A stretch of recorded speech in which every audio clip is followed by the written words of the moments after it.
You already responded?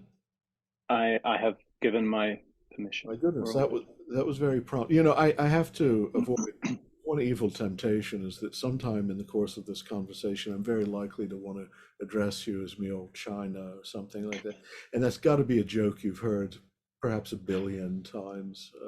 Well, it is, but actually, I find it quite charming for two reasons. One is that that was one of the reasons that my parents called me China was a reference to the Cockney rhyming slang, and it is also a usage that has dropped.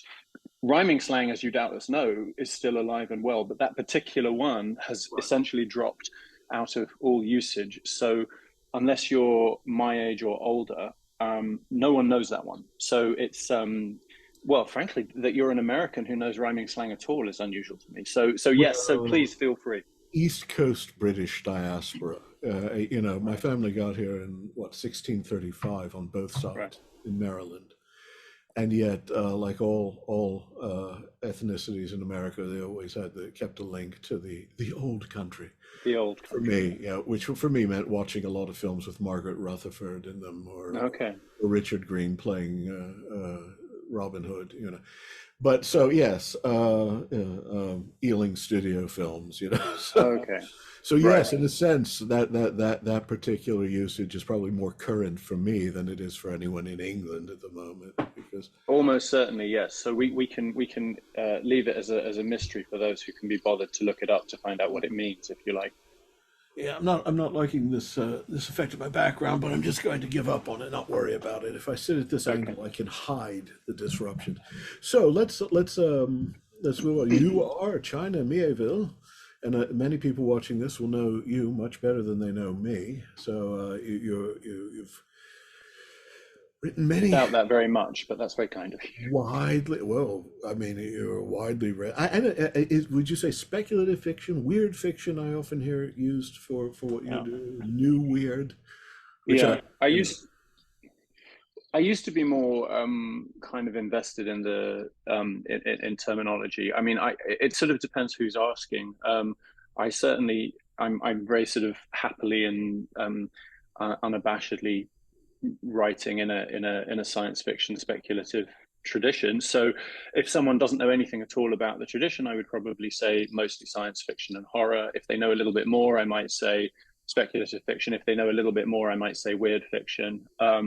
But as I get older and as I write more, it's not that this is not intended as a distancing from those traditions at all, but at a personal level of investment, I find myself less fussed one way or the other. yeah, well, I mean, one doesn't. Well, maybe one does read by genre. I don't. I just look for things interesting to read, and so the book of yours I know best. You yourself said it seems to be the one that's most popular among academics. So I suppose I'm something of a cliche here.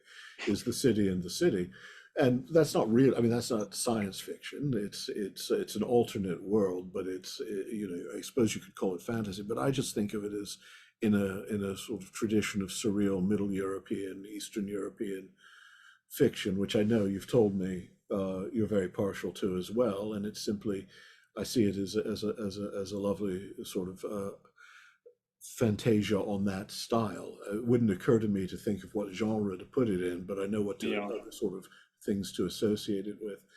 I mean, Um, there can be a slight. I know you're not saying this. There can be a slightly precious iteration of this argument, which is, why do we need to divide fiction at all, man? It's all just good books or bad books. And I sort of feel like that's a little bit disingenuous because, for myself, for example, my kind of literary home has always been the fantastic tout court. And as a quick and that doesn't of course mean I never read anything else or that I don't love anything else or so on, but that's kind of my home. yeah, And so, as a quick and dirty methodology for finding things, if you like a kind of pre Amazon algorithm, it's not unuseful to have generic distinctions as long as one is constantly aware that they are all hazy edged and there's a lot of slippage and crucially that they're horizontal not vertical distinctions. yeah, So that's I right. have no problem with distinctions per se, but I agree with you. I think it's also the case that many of the most interesting things are rebuke the harder edges of those distinctions. Well, as I say, it's entirely my temperament now I mean the fantastic and science fiction isn't my primary world. It's not. I'm my favorite. I think I've told you that my favorite 20th century authors are Nabokov, Proust, Borges. But already there, you're not. Yeah, This isn't strict realism. I mean, Proust, absolutely. Nabokov said. I mean, À la recherche du temps perdu is a fairy tale first and foremost. Hmm. I mean, Hmm. this is not a real the Cambrai of Yeah, Proust is not a real place that ever existed. Those white hawthorn blossoms may be something he remembers, but the way they're transformed. So absolutely. and And there's something about, oh, sorry, we're dealing with the usual transatlantic slight lag. There's something from the perspective of someone who loves the fantastic. There is some, it's not mere kind of flex to say that, some of my favorite books have no fantastic elements. I would go further that I actually just wrote a little article about notionally realist texts that people with my kind of preferences read as if they were non-realist in some way, and how what that does, what that is, and I have a little para canon of texts that nothing impossible happens. There's no ghosts, there's no aliens, there's no magic, but they feel deeply dreamlike and unreal in the way that is narcotic to me. And in many ways, I think those are probably my kind of favorite fever dreams of all. yeah, no, I mean, I know exactly. I mean, it is odd. A good author can create a kind of uncanniness that doesn't require any overt gestures in the plot towards the preternatural or the ghastly or anything. But Yeah.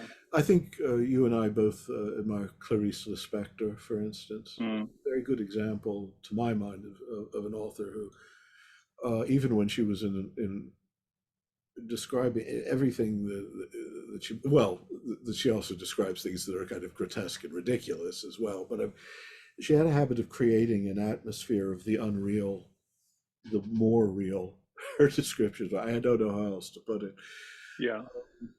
uh, so yes, I grant what you say. I myself, though, I mean, I've enjoyed other things. In fact, recently you sent me actually a very nice trove of books, and only one of the ones you sent me was one I already had of yours. So it was almost as if you knew what I needed. And I like The Census Taker. Now, obviously, that happens in some other world um, than ours. I don't know. Some people's apparently. Does it happen in your Baslag world, or is that just Um, people are reading into it because they love those? well, it would be very gauche of me to answer that question definitively, wouldn't it? Yeah, I don't think it. In fact, I think it would be gauche to explain anything in the book. To be honest, it's the sense of something. Because of course it is narrated in a way that creates as much mystery as it resolves. And I very much like that. But as I told you, it reminded me not of I didn't think of a fantasy. It reminded me Sure. somewhat of Sadegh Hidayat's The Blind Owl, which is one of the most troubling Yeah. novels in the world. Well, it meant a lot to me that you liked that book. That is um, the book of my own that I think the highest of. And although yeah, a lot of readers strongly disagree with me, I should say, but to me, it's the best by some way. And when I had finished writing it, I had this. It sounds like a macabre formulation, but it felt very calm and rather sort of glad in my soul. Was when I finished it, and I thought, like, irrespective of whether anyone likes this, irrespective of how it does, this is the book I want in my coffin with me. I think Um, that's the only way to write, though. I mean, not to worry about how it's going to be received. It's not a selfish thing, I think, to write for yourself. yeah, It's the only way that you can be certain that what you're doing isn't a sort of a meretricious appeal to a market. That you're just yeah, working out of what's natural and correct for your yeah, imagination. And but anyway, yeah, no, and it's also exactly the right length. I would point out a book of that sort can only go on so long. Yeah, and something that I feel, I mean, I was wondering about your own relationship to some of your fiction because I just read a very interesting review of the lot of Kanagaya and I think it was Roland in Commonweal magazine. Yeah, Roland and Moonlight. Yeah, yeah. That's right. And they had, and it was largely, I think, a very laudatory review with a couple of points I thought were really smart. But one thing they sort of gently chided you for going on too long. And one of the things, and as someone who has committed longer books, and indeed now from the distance of 20 years on, can see where they, in some cases, should have been shorter. And it does feel to me like. The longer a book is, and this is not an argument against long books, of course, but the longer they are, the more inevitable the the inadequacies and the flaws and the lacunae and the aporia.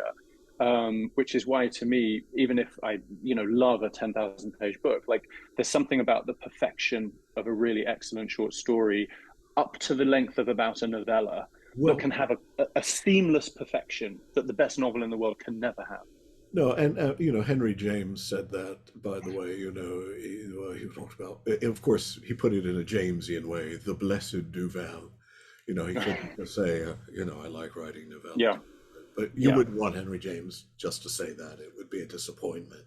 it would be off Oscar brand. Wilde saying, "Could you hand me that pencil?" It's just Yeah. something more aphoristic. But um, uh, my favorite story of my own is only 1,550 words. It's something called The True Helen. But in the case of those two books, I have as yet, and they're both too recent, I have as yet no regrets given about their length. For one thing, Roland and Moonlight is to me, it's like saying, Tristram Shandy could be shorter. Yeah, Well, yes, it could, and it could be much longer. absolutely. But it does have a very I liked the structure of the sort of subtending allegory of starting in Eden and ending in a partially recovered Eden after going through a period. And I thought that the length actually gave it more emotional text than I would have been able to do in a shorter space. But Well, it also I it sort may of deploy. Sorry, David. there's this gap. Yeah, go on. I was going to say it deploys. It's when you said yes, it could have been shorter. It's sort of like Tristram Shandy, but it also could have been longer. There's something about the deployment of the kind of ruminant meander as a deliberate methodology, that the byway not as necessary evil, but as the root, which I thought that book, which I've just recently finished, like sort of exemplified really. I was surprised because when I saw the length, I wondered if it would drag, and for me at least, it didn't drag, and quite the opposite. And it reminded me of a review of something someone said about Gravity's Rainbow, I think, which was that the book has a heft and a weight and a length that means that you start to feel as if you're in a dream, but not the writer's dream, but the dream of the book itself. And I think that to achieve that kind of sense, which was also something that felt very present in Roland in Moonlight for me, you can't really do that at a short length. That's what you lose if you're doing a novella, but you gain in other ways if you do a good job. I'm glad you say that because, of course, that was the aim, and also, I mean, the book had a more personal meaning for me too. I was writing myself out of a depression. I mean, I had a Yeah, serious brush with what was either a fatal, I thought, or a permanently debilitating illness, and had lost a great number of things. And in the course of what was my recovery, also, I lost both my father and my mother, and even yeah, in one's well, I guess late 40s in the case of my father, 50s now. You're still an orphan, when yeah, you lose your parents late in life, even late in life. yeah. So I can't as yet separate the book from the personal context in which it was written. It's a much more personal book than just writing a fiction. As for Kenagaya, that's another case. I wrote that to get out of the illness. I actually wrote myself. I was in. It's not. Um, I had lost the ability. I was so miserable with the sickness that I couldn't concentrate on reading anything. I could only write, which is an odd thing. I Mm, don't know if mm, you've ever had an experience. For some reason, I could write, but I couldn't read. So but I didn't want to write just anything. So I just decided to write a fairy story, and I decided to write um, something. The Hymn of the Pearl I thought would be a Yeah. wonderful, and I could do a little take on the Little Prince, and it just grew from there. So again, I don't. I think in the reader in Commonweal thought the ending was a bit diffuse. I didn't. I actually take a certain pride in the construction of the Yeah. end, how one image surmounts another until I reach the final ascent through the spheres. I shouldn't have said that, but anyway. But Well, no anyway, spoilers because I haven't had a chance to read that one right. yet. You, So, you, you speak about the difficulties of reading while you're writing, and I one of the only things that makes me very glum about being a writer, which overwhelmingly is a great a great privilege, is that I do find it harder to read as the more I write, and I don't know quite what that is, and I find that very frustrating. but it's a common experience. I've heard many Yeah, writers, and I know it's true of myself that more and more I find it, in fact, at times reading becomes a chore because my mind begins slipping into my own text mm, in my head. So I'm writing. I think perhaps one should occasionally take a vacation from writing, but then of course you have that neurosis that everyone who writes has, that oh, if I stop, I'll never be able to pick it up again. yeah, So you just want to, unless you're just yeah. like a natural chatterer. But I mean, you just, again, no spoilers or anything, but you just said that you just finished your White Whale, your really big book. I mean, was that a novel? I don't want to I'm go into details because I know people hate talking about their writing before it yeah. appears, but This is something I won't say much about. Sorry to be a pain. And in square brackets, I'm happy to talk to you about it off the video, but it's not something I want to talk about in on the record just because it's very fresh and it's more interesting to like not not open the oven door or fill in your favorite metaphor here. So, no, I like oven yeah. door. Yeah, they don't, Okay. don't make the souffle collapse for you. Yeah. But anyway, so I do, but before well, I know we're moving on. This is a conversation. We could just sort of linger here Yeah. indefinitely. Did recently celebrate your 50th birthday, I know, which quaintly you think makes you feel old. I I sort of look back longingly on those days. I'm 57 now, and and I never thought I'd actually see my 60th birthday Hmm. approaching. I mean, it just never occurred to me that that's something one really ever experiences. Because Yeah. just yesterday I was 26. I have vivid memories of it. So. But let me say one thing about the city, since I brought it up earlier. I really have to say is, just the governing conceit of that novel. Uh, I can understand why it's popular with a certain kind of reader. I don't mean just academics, but it because for those who haven't read it, I don't know what I can or can't say. I mean, but basically two cities inhabiting the same space, but not in the science fiction sense that they're out of phase with one another, but according to this very rigid regime of simply inhabiting one or the other and not acknowledging, not seeing, forcing yourself not to see the other. Again, as I say, it has that feel I think you've mentioned. I think we could mention Gombrowicz, Scherbart, Bruno Schultz in a sense. I think actually there's Cinnamon Shop in the book. If I Yeah. remember. There So is. There's a couple of very heavy-handed little nods of gratitude to Schultz in particular, but also some others, Kubin and Kubrick, various others. Yeah, one novel only, but yeah, a brilliant one, and of course Kafka. You can't leave you can't leave sure. Kafka. Um, Yeah. but it sticks in your imagination because the more you think about it, the more the improbable premise somehow seems probable. Um, Well, it's. I mean, one of the things that's happened with that book, which is really lovely for me, is everyone thinks it's about their own city. So I get a lot of people sort of, over the years, I've had people sort of saying, I could tell you were writing about Budapest, because that's where I am, and I know, I can tell you were writing about Belfast. I can tell you were writing. Obviously, Jerusalem comes up a lot, but so do lots and lots of other places. And that's obviously really a lovely thing to happen, because the idea for that book in particular was just to take very everyday logics of society and social exclusion, and not just social exclusion, just kind of everyday social logics, and just extrapolate them a little bit further. The only thing that frustrates me about that, and it only happens in some cases, is this desire that some people have to decode what it is, quote, really about, which is one of the things. I mean, I suspect that we feel the same about this. Like, I feel frustrated and irritated with the attempt to do that with any work of fiction or art. It's just like a category error as far as I'm concerned.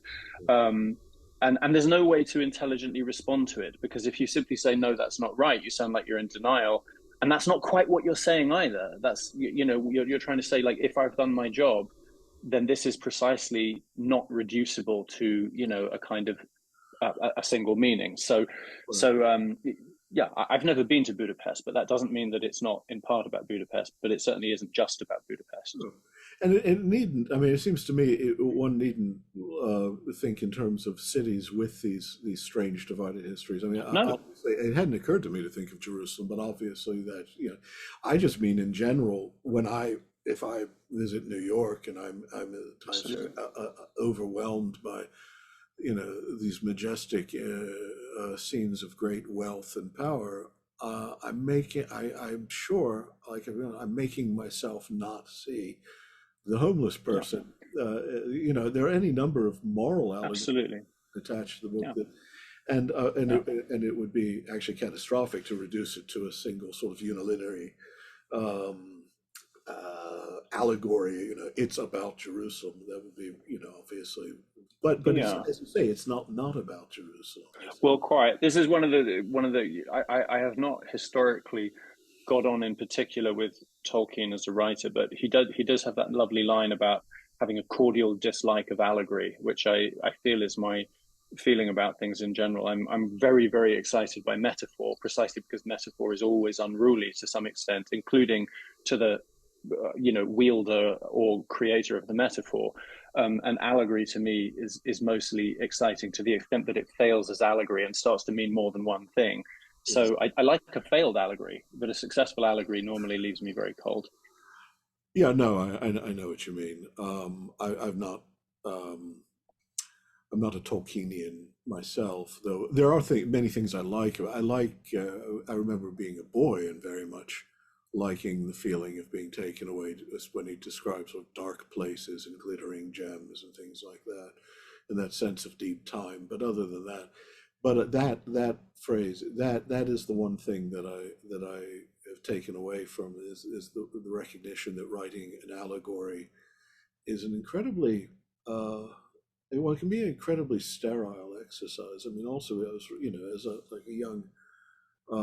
young Anglo-Catholic Christian as a boy, of course we read the Narnia books, and I just the first half of The Lion, the Witch, and the Wardrobe is lovely. All the Turkish delight, the wardrobe, the fawn. But then when it becomes a straightforward connect the dots, A is to A, allegory of a particular picture of the crucifixion and resurrection, I find it terrifically dull and almost insulting.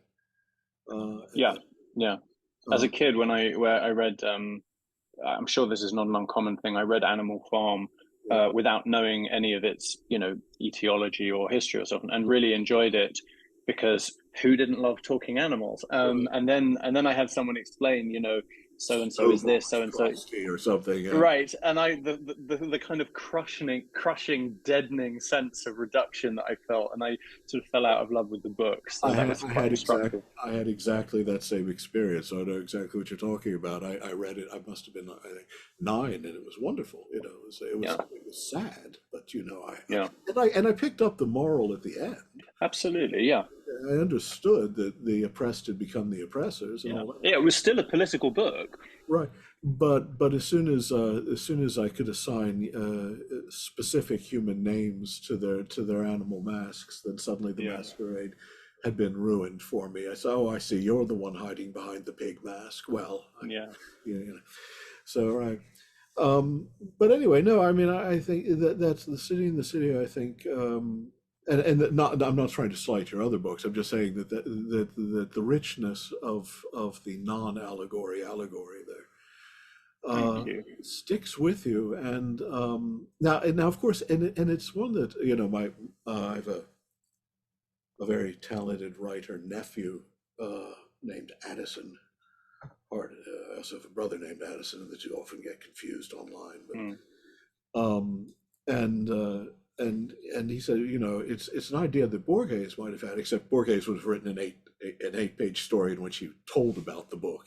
Yeah, exactly. Yeah, He would have found the book on the shelf, and it purports to be a real story about with a real history. yeah, But yeah. it's also a somewhat Borgesian idea, and of course that always appeals to me.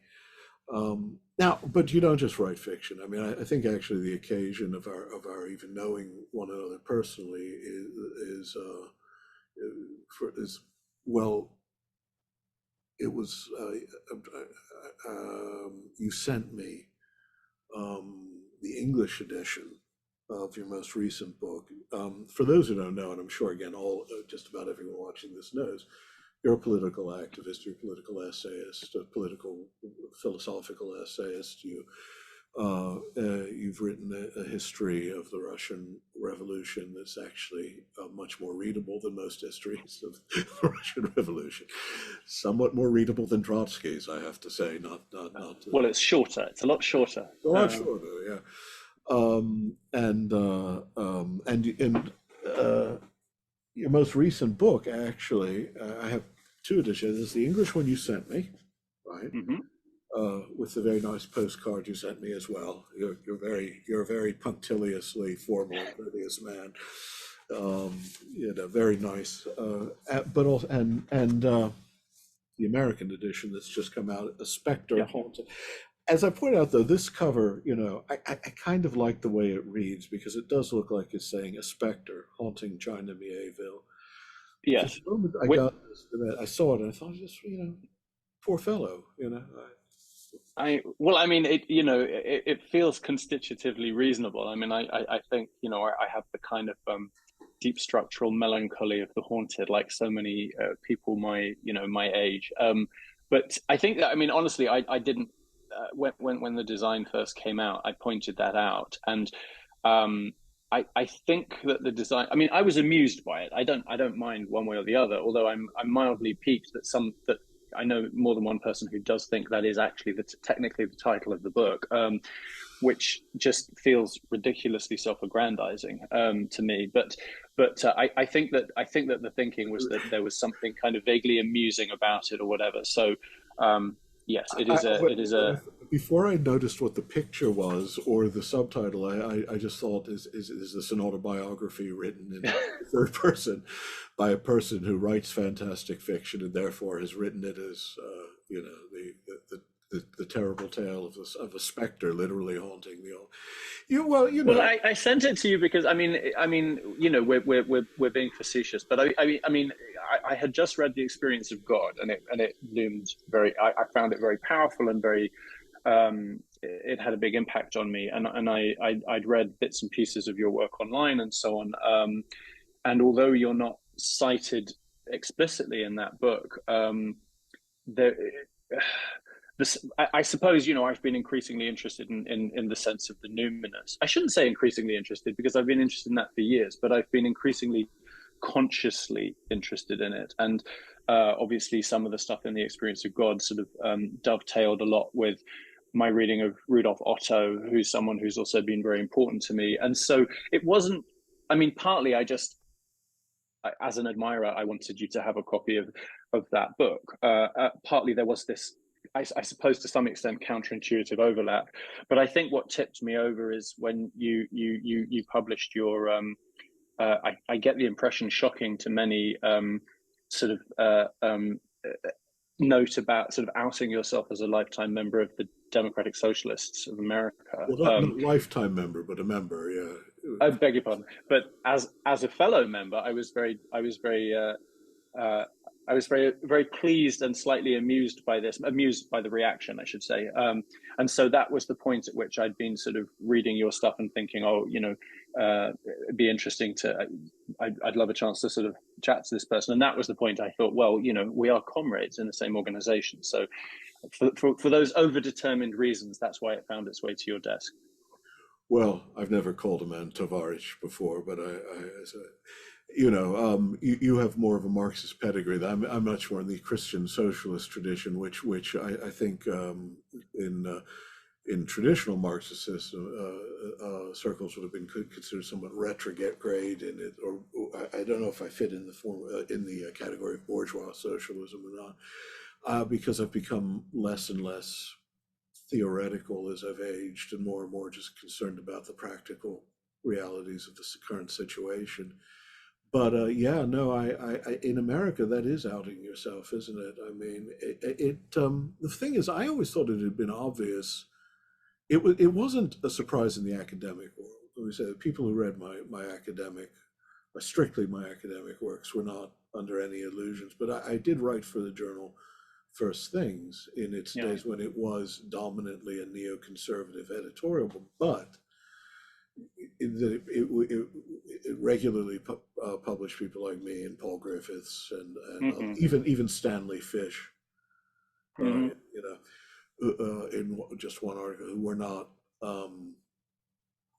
on board with the general ideology, and because Richard John Newhouse, who was the original editor, some people find he could be a thorny man, but he at the end of the day, he had been very much in the progressive wing of the Democratic Party as a young man. He had been a close associate of Martin Luther King Jr. from a very early age, and like a lot of that generation, he moved right, specifically because of abortion politics, which in this country it was either one or the other. You couldn't have them, right?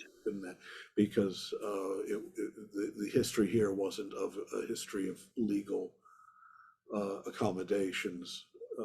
It was just a court decision that came down, and then each party more or less determined where it stood. And it was all, and that's what moved in that direction. But he never lost that the pride he took in his days in the civil rights movement, and as very much as a priest, he continued to work with poor people his ideology and mine did not mesh, but his genuine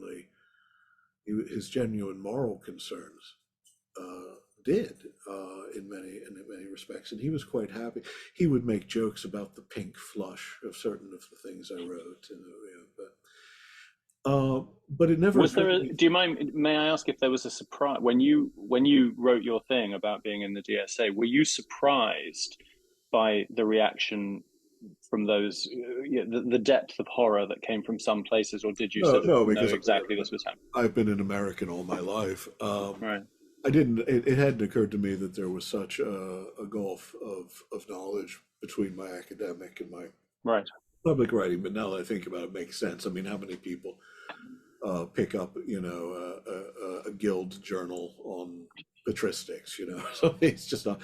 So, but it was instructive. I mean, on the other hand, what I was unprepared for was how many people were not horrified. There's definitely a shift in the public attitude towards it. The truth is that in America, the word socialist has a very sort of nebulous, well, it has a nebulous meaning everywhere. I mean, there are so many different shades, but here,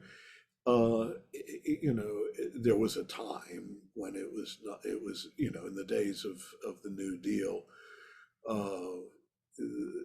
there were prominent American socialist thinkers, Norman Thomas and others, who didn't feel a need to and the Christian socialist movement was very strong in both the black and the white churches. Mm-hmm. or two sort of like separate streams in America, as you know. Yeah. But obviously, since the 70s, especially since the 60s and 70s, it became more and more just a term of opprobrium and just general horror until apparently fairly recently.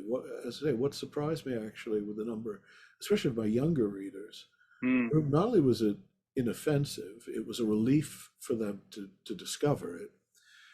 Yeah. And otherwise, just seemed to them like a perfectly normal place to situate yourself on the spectrum. So there has been a change, and part Yeah. precipitated by the Trump years. I mean, the sheer horror of that administration. Um, I mean, of course, you've had Boris Johnson and now the unspeakable Liz Truss and Kwasi Kwarteng.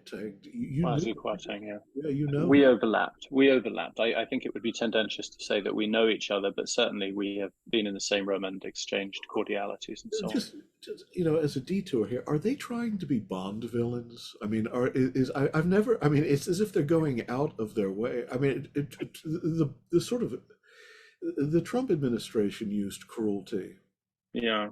as It's actually a really interesting question, like, uh, because there is something to be said about the changing contours, I think, of kind of representatives of the ruling class. And one of the things that unites some wings of the left and some wings of the right is a sense of the declining quality within its own terms of the ruling class. So, Mike Davis has not alone, but Mike Davis has written, I think, very persuasively about the lumpen bourgeoisie, and the shift from, and the kind of increasing power of certain sections. Because, if you take a kind of broadly Marxist, Marxian, broadly left socialist position, you're always going to reckon that the governments of capitalist states are overwhelmingly, they're representing the interests of the ruling class, and that's not a unified interest. They're always bickering over various things. This is old news.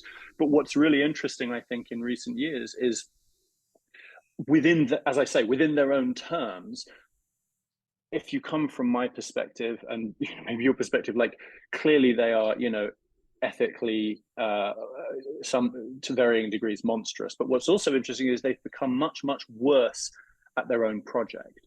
yeah, And my friend and comrade Richard Seymour writes about this as a kind of structural stupidity. That this is not merely a question of individual lack. This is a question of the if you like, the cadre that is thrown up by a certain political situation. And it is not coincidence that at a time of kind of neoliberal senescence and growing capitalist crisis and so on, and the kind of, the appalling state we see ourselves in, that the kind of there's always been an exaggerated dream of the kind of capitalist visionary that even the left could admire, even if they disliked their politics. And that's always been exaggerated, but it hasn't always been wholly without something. And now you see this kind of inflation of utter epigones like Musk, which is almost like a kind of hankering for that figure. And at a political level, you see people like Truss and Kwarteng and that whole cabinet. And it's not merely a question of thinking, they are like Bond villains. They wish they were like Bond villains. I mean, Goldfinger would be well, I mortified at their said trying backhanded. to. I was Well, saying quite, trying yes, to, quite. yeah. They're incredibly bad at it, They and lack the within style for they one. lack this. Yeah, I mean, it's a dangerous thing to play too many games and say that one misses more operatic baddies. But there's something, there's something uniquely, like, when I think I said this to you before, when I'm old enough to remember Thatcher and the absolute brutality of Thatcher's regime, and it was horrifying, but it was not humiliating to me, because you had an understanding that this was a serious, militant, brutal class warrior of great skill. To be ruled by Johnson, let alone Truss, but let's focus on, Per Ubu Minor for a while. It wasn't just that it was a horrifying, brutal, racist, reactionary regime. It was also humiliating because it had this clown car feeling to it. And I don't believe that we get the ruling class we deserve. No, That's no, not fair at all. But there that's is this feeling of, like, to be ruled by these figures for whom you couldn't even have the respect of proper operatic hatred has its own kind of unique diminution to it. Right, and no one can appreciate that better right now than an American. I will I'm point sure. out. Well, quite yes. I will Yeah, step off. Yes. yeah. There's no more grotesque and cartoonish character in modern political history than Donald Yeah. Trump, who he just more or less stumbled into the position. I mean, the curious thing with him is being a person entirely devoid of ideology, and not even realizing at first that he was a legitimate candidate for the power he was seeking, was basically just trying to increase his profile, Yeah. to improve his CV, because for him running for the presidency would be the sequel to the television program he had. But I mean, obviously, the fact that Boris Johnson at least can quote Homer. I mean, Trump can't spell. Of course, he quotes in that horrible accent, Erasmian Greek. But I mean, that's a different matter. But with Liz Truss, I mean, it is interesting. I mean, you look at Liz Truss, and behind that sort of imbecile hedgehog smile of hers, there does seem to be a sort of, I might be doing her a favor. I might actually be exaggerating her gifts if I were to say that there's a sort of low evil cunning there. I don't think there is, but there is definitely a coarseness and callousness there. She seems, as far as I can tell, to be sort of, in one sense, a classical supply side um, neoliberal who, Yeah. but also, within this current move, this new nationalism, the new right, which, by the way, in America, I have to, I'll tell you, autobiographically, my reaction to all of this is somewhat different from most, because for me, it's rather a Rip Van Winkle experience, because I got terrifically sick, as having read Rolling in the Moonlight. And somehow, of course, I'd been unaware of social media, and I don't follow these things, and I was unaware of of the alt-right and things that were incubating in the shadows of the virtual world.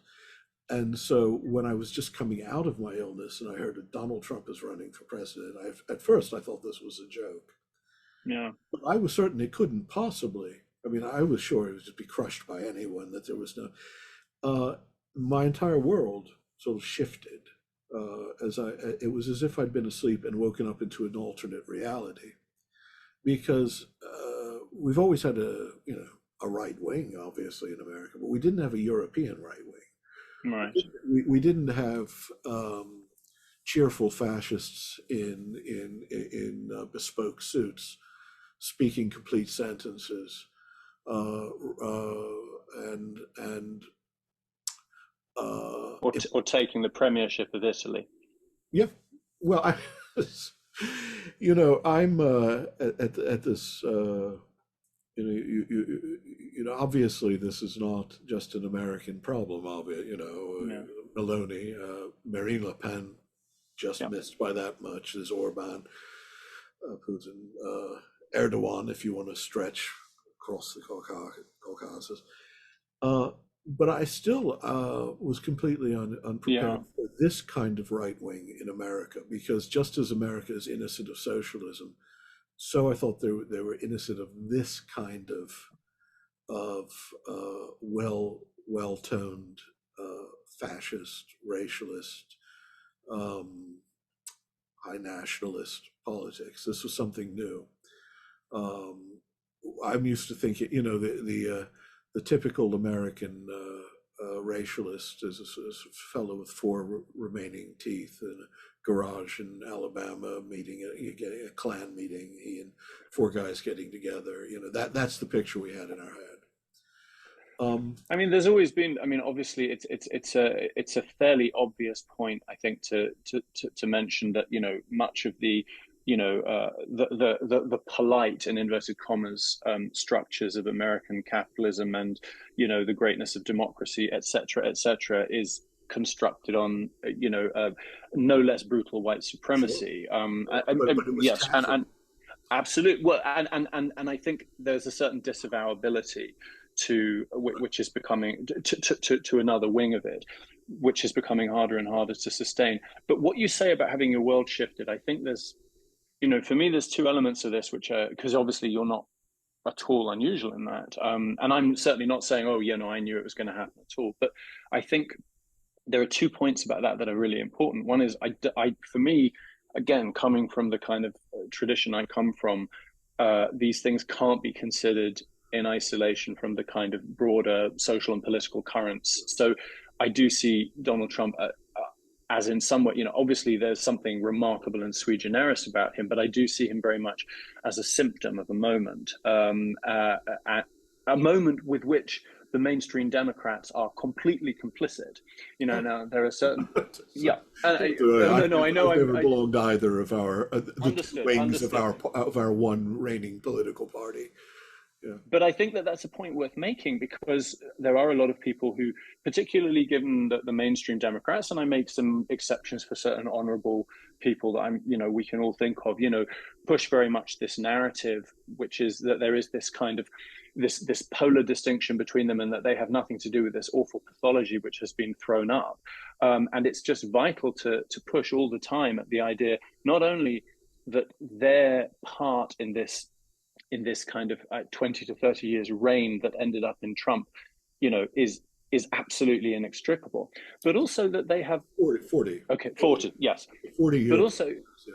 I'll take that, yes, but also, and this I think is, I feel like in the last couple of years is being forgotten a little bit, and I really don't want it to be forgotten. There's such a smugness in the kind of reigning wing of American liberalism, that let us not forget, they were delighted that Trump was running.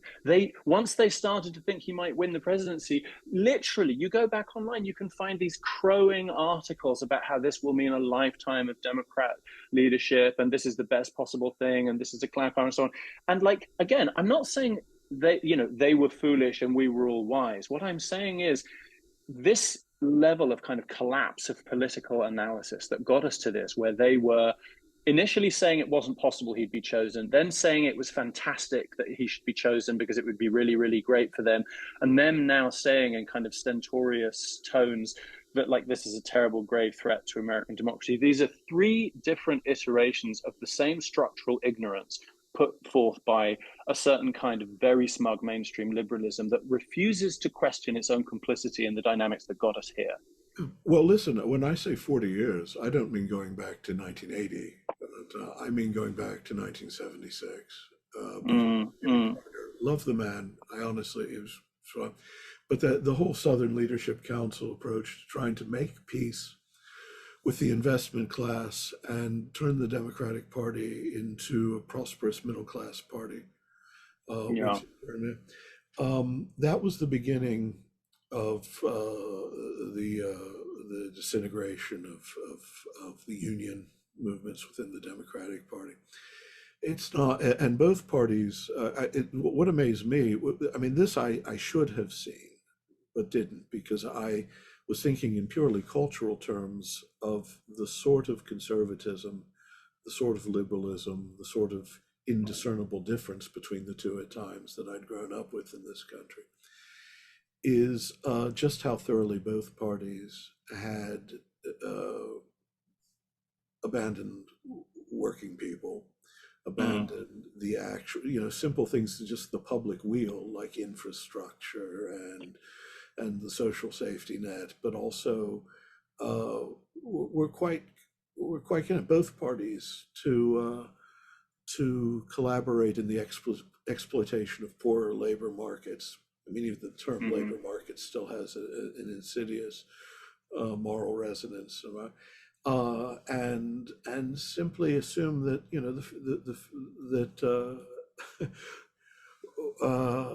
that the politics of the past represented of the industrial age could be abandoned without remembering that you were abandoning human beings in the process. And over those 40 years, I mean, Trump's opponent, Hillary, I mean, is very much a Goldman Sachs military industrial complex traditional Yeah. Democrat. I mean, there was not, she didn't represent anything better except that, I mean, let me say, she didn't represent something that was a constitutive improvement on what was the case. She was simply an alternative to the incredible uh, open cruelty, uh, as the meretricious cruelty, using cruelty almost as a Yeah. kind of charisma. In fact, profiting from the charisma of cruelty that the Trump people and again, as I was naive, I didn't see it coming. I right up to the night of the election, I thought this is impossible. The America I know, for all of its Yeah. faults, couldn't do this. And Well, I think you talk about the cruelty, and that's really interesting. of course, I I should point mean, out also that the Electoral College, I should always remember that sure. constitutionally we have the most anti-democratic democratic constitution in the Yeah. developed world. So By design. by By design, design. by design. Yeah, absolutely. And I think that's very important as a thing to remember, so that one doesn't, that there are also very major structural sort of administrative reasons this happened. But it is also a mass movement in some ways. And I think that thing you talk about, the cruelty, that actually loops us right back to Liz Truss and the Truss government, which is, And to your there's book, something. I want to talk about. Yeah, well, Let's talk I about, mean, I've talked a bit about in essays and in this book about this kind of, the rise of a certain kind of social sadism. And one of the things that's very important about that is,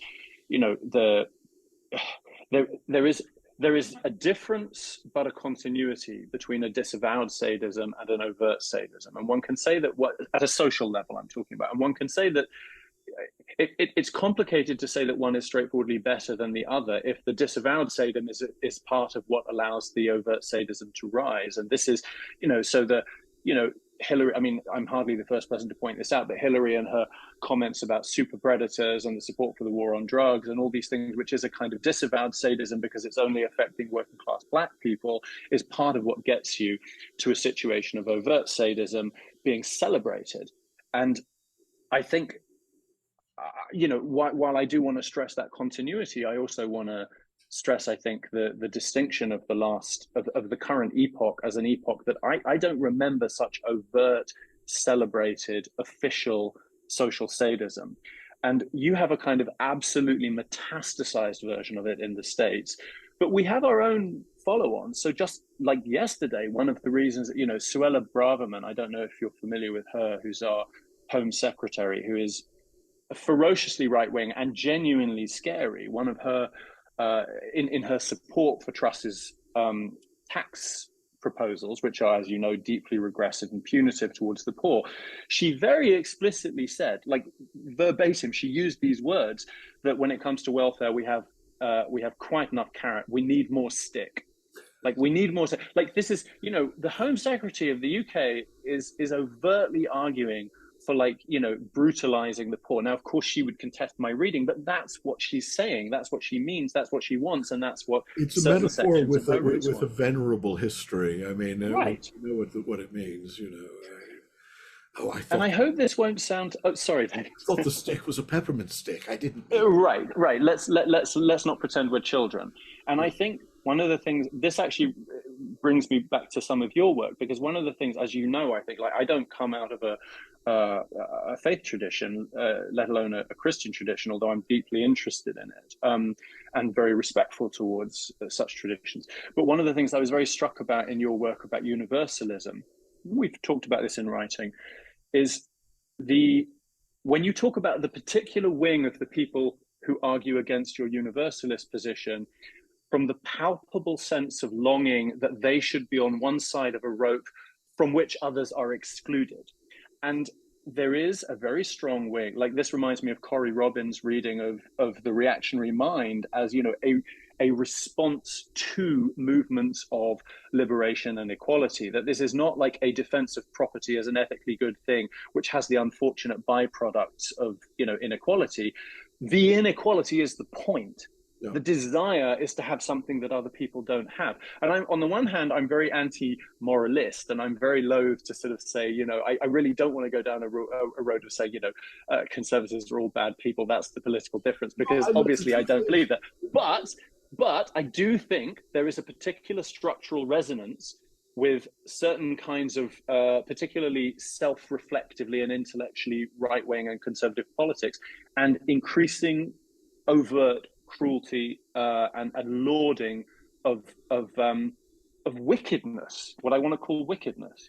well, let me, first of all, again, it is you have to distinguish between the self-reflective and the deceived, and the deceived, and remember that the latter vastly outnumber the former. I mean, to be honest, I've been pretty hard on Trump voters at times because as a Marylander, I grew up with too much H.L. Mencken in front of me, so I have a hard time uh, um, blunting my tongue when I should.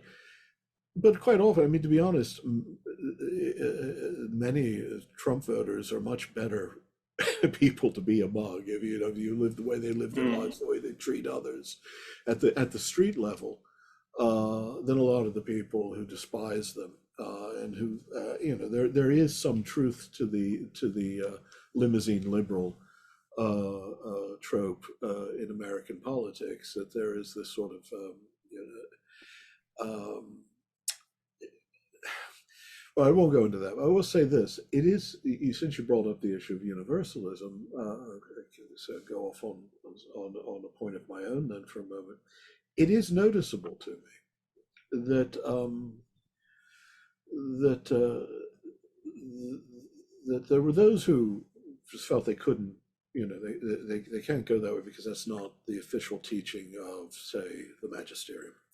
But those who were genuinely offended by it, who were violent in their attacks on that book, and who uniformly, to a man and woman, were unable actually to describe the argument of the book correctly, because, forgive me for saying it, it's an unanswerable argument in the terms they would have to use. It just is. I mean, because this isn't hard, okay? It just isn't. It's not nearly as hard as it seems, Um,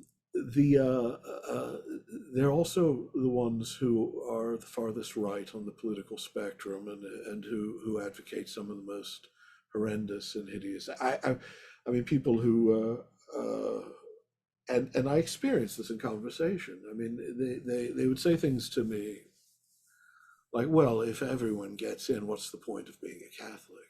What's the point of Mm. being as if, what's the point of being a member in this club?" And I came with the sense that some of them were converts who felt that they had found the correct way, and that it would really spoil things. I think the metaphor I used, the one you might be referring to, is someone who's comes from a working class background, but he's worked his way up, and now he's in the gated community. He's made Mm. it. His children go to a private school, or a public school in British terms. Go to, and then he learns to his dismay that, well, there's a very, very generous program for letting the underprivileged into the school, and actually the gates of the Mm. community are ornamental. We can't even lock them. Yeah, takes offense. He feels, well, what did they ever do to Yeah. deserve? I mean, I made it. And then there were the others for whom it was, and again, I don't want to. I'm not trying to tar with the brush. I'm talking about a very specific number of this, Sure. very self-reflective. There were those for whom the cruelty was appealing, Absolutely. who Yeah. for whom they couldn't imagine loving a God uh, who was not as impatient as they were with human frailty, and as disdainful as they were of wokeness, or as Yeah. Yeah. cruel as they were. Um, and it does, but at setting, well, let me one other thing, the universalist tradition in Christian thought. I mean, it is noticeably the case that the most famous universalists, like Saint Isaac of Nineveh, Saint Gregory of Nyssa, are also extremely tender-hearted persons. I mean, a tender-heartedness that's not sentimental, but that makes them particularly profoundly aware of what they're saying. And mm.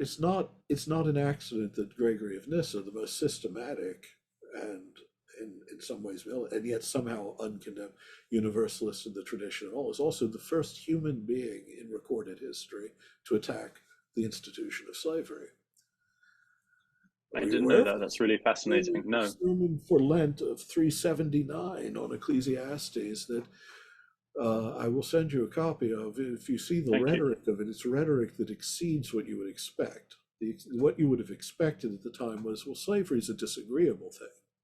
Mm. So during Lent, take the opportunity to set free as many of your slaves as you can, um, because that's an act of mercy. It's an act of love. It's an act of Christian fraternity or sorority or whatever. Mm. But it wouldn't go beyond that. Gregory goes beyond that. His rhetoric, taken literally, is an absolute and unrelenting denunciation of the practice. And this is the fourth century. You will not find that again for many centuries. No, that's fascinating. I didn't know that at all.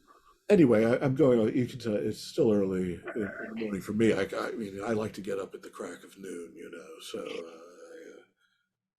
I'm beginning to ramble. I do want to, but since we're talking about this, I do want to talk a bit about your latest book.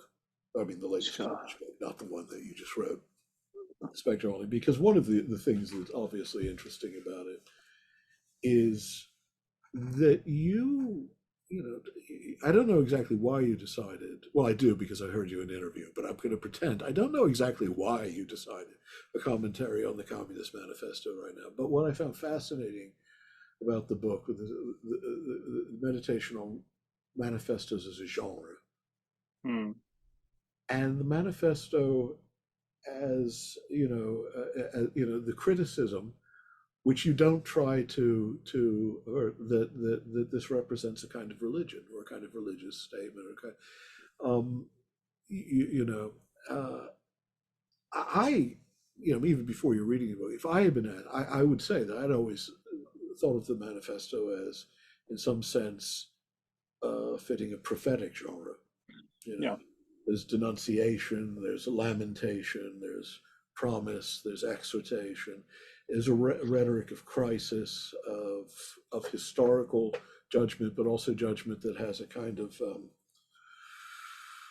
eternal valency to it, and it ends in pure exhortation, right? Mm-hmm. The mögen die herrschenden Klassen für eine kommunistische Revolution zittern, right? Die Proletarier haben nichts in ihr zu verlieren als ihre Ketten. Sie haben eine Welt zu gewinnen. Proletarier alle Länder, vereinigt euch. This is. I actually had to look that up. I wasn't doing that from memory. I just. Oh, you ruined the magic. I was very I'm impressed. sorry. Yeah, but I don't like to lie, so I'm just going to. I have to be honest. I just called it up on the screen, and it came up in the German rather than the English. I would have just used the English if I had, but I hit the wrong PDF. But anyway, that's not a theoretical language, right? I mean, that's a language that's eschatological in the sense that it's gesturing towards a distant horizon that's also an imperative in the present. Yeah. So, I mean, actually, so tell me why? I mean, why now? Why this commentary? Is it just the historical moment, or is it because also of these, as you say, your growing interest in theology, your growing interest in the numinous? Yeah.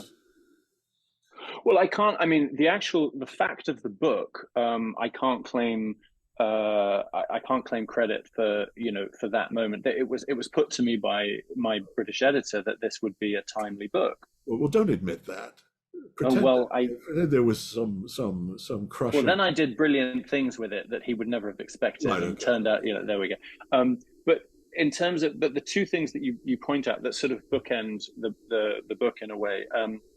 One is, there's the sort of soft and hard wing of this. And the soft thing is when you're reading the criticisms of the manifesto, of which, of course, there are plenty, and of which some are perfectly perspicacious, but of which a great number are bizarrely point missing, to be as generous as possible. it seems very, very clear that this is in part a kind of good or bad faith misunderstanding of the form of this document, which is where I get into the discussion about, what is a manifesto? And as you say, I do trace it in part to the sort of prophetic and millenarial tradition and so on. I mean, I trace it because it's very self-evident that that's the lineage. And so, somebody put it to me when I was discussing this, that a lot of the criticism is like fact checking a slogan, that it's simply not the point of the way this book works, and I try and make as clear an argument as I can that this is not a carte blanche to simply say it's beyond criticism or that it doesn't make truth claims or anything like that. It's just about saying that you cannot relate, as to use the terms you used, about to the exhortatory in this text as supererogatory, as in some way just a kind of epiphenomenal froth on the top of kind of substantive logical truth claims. They're much more tightly imbricated than that. And then at the end, to return to that point and flesh it out, as you say, I have no bones about saying that it is, among other things, a deeply eschatological document.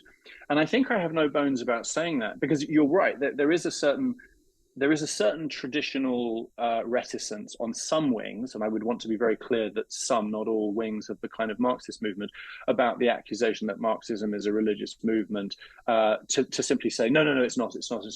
And to me, that's not very convincing for a couple of reasons. One is simply as a matter of kind of intellectual history, particularly Engels, but also Marx, deeply fascinated by religious history, in Engels's case, really knowledgeable about it, serious scholar, etc., great love and respect for some of the kind of great prophets and sort of millenarian preachers and radical Christians and so on.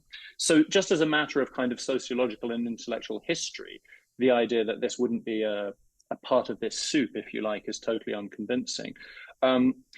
When you look at the the very famous quote, which I mention in the book about, religion, the opium of the people, this is always thrown around by people that know very little about Marx's writing, because it's very tender. It's beautiful. It's absolutely beautiful. It's not remotely judgmental, bracketing the fact that opium didn't quite mean then what it means now. But also, as you know, he then says, it's the heart of a heartless world. It's the sigh of the oppressed creature. It's a beautiful passage with great respect, I think. And to me, particularly, the other thing I talk about a lot is this notion of rupture as this kind of very sort of apocalyptic moment, and this word rupture, which I think distinguishes the kind of both the antinomian and apocalyptic politics of like radical renewal, as opposed to a kind of Whiggish amelioration that distinguishes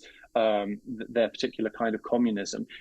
It simply seems to me to be both self-evident and in no way a matter for shyness that this is in part an iteration of a tradition which has a very strong religious root.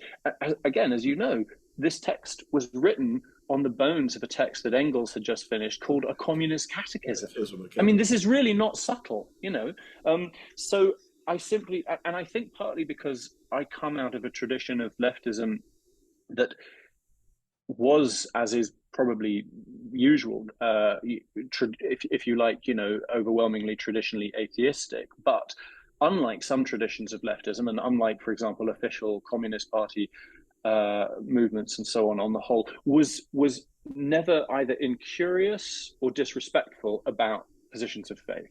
And as my own position has sort of shifted over the years towards much even greater open-minded, if you like, but I was educated politically and philosophically in a tradition that treated the kind of the sort of thuggish lumpen enlightenment of the new atheists as beneath contempt intellectually, let alone politically, which was another reason why your book was very, although those days have gone now, but it was powerful to me because I was never seduced by that kind of just kind of embarrassingly sort of point missing and foolish and swaggering approach to atheism. So all of which is to say that that sense of kind of yearning and lament and injury of the everyday world and the necessity of rupture and the necessity of, if you like, a social apocalypse in the kind of rending of the veil sense was neither controversial nor troublesome to me. So yes. So it seemed to me that it would be disingenuous to deny that there's a certain element of kind of sort of rhetorical, hopefully, flair to it, but it's also just a simple statement of fact that to me the most plausible response to, you know, this is a kind of religious sounding document is to say yes, absolutely it is. Now let's talk seriously about what that might mean and why you think that's a criticism, you, my imagined interlocutor, and I don't. Right. No, I mean, I found it exceedingly refreshing, and you know, of Oh, course, good.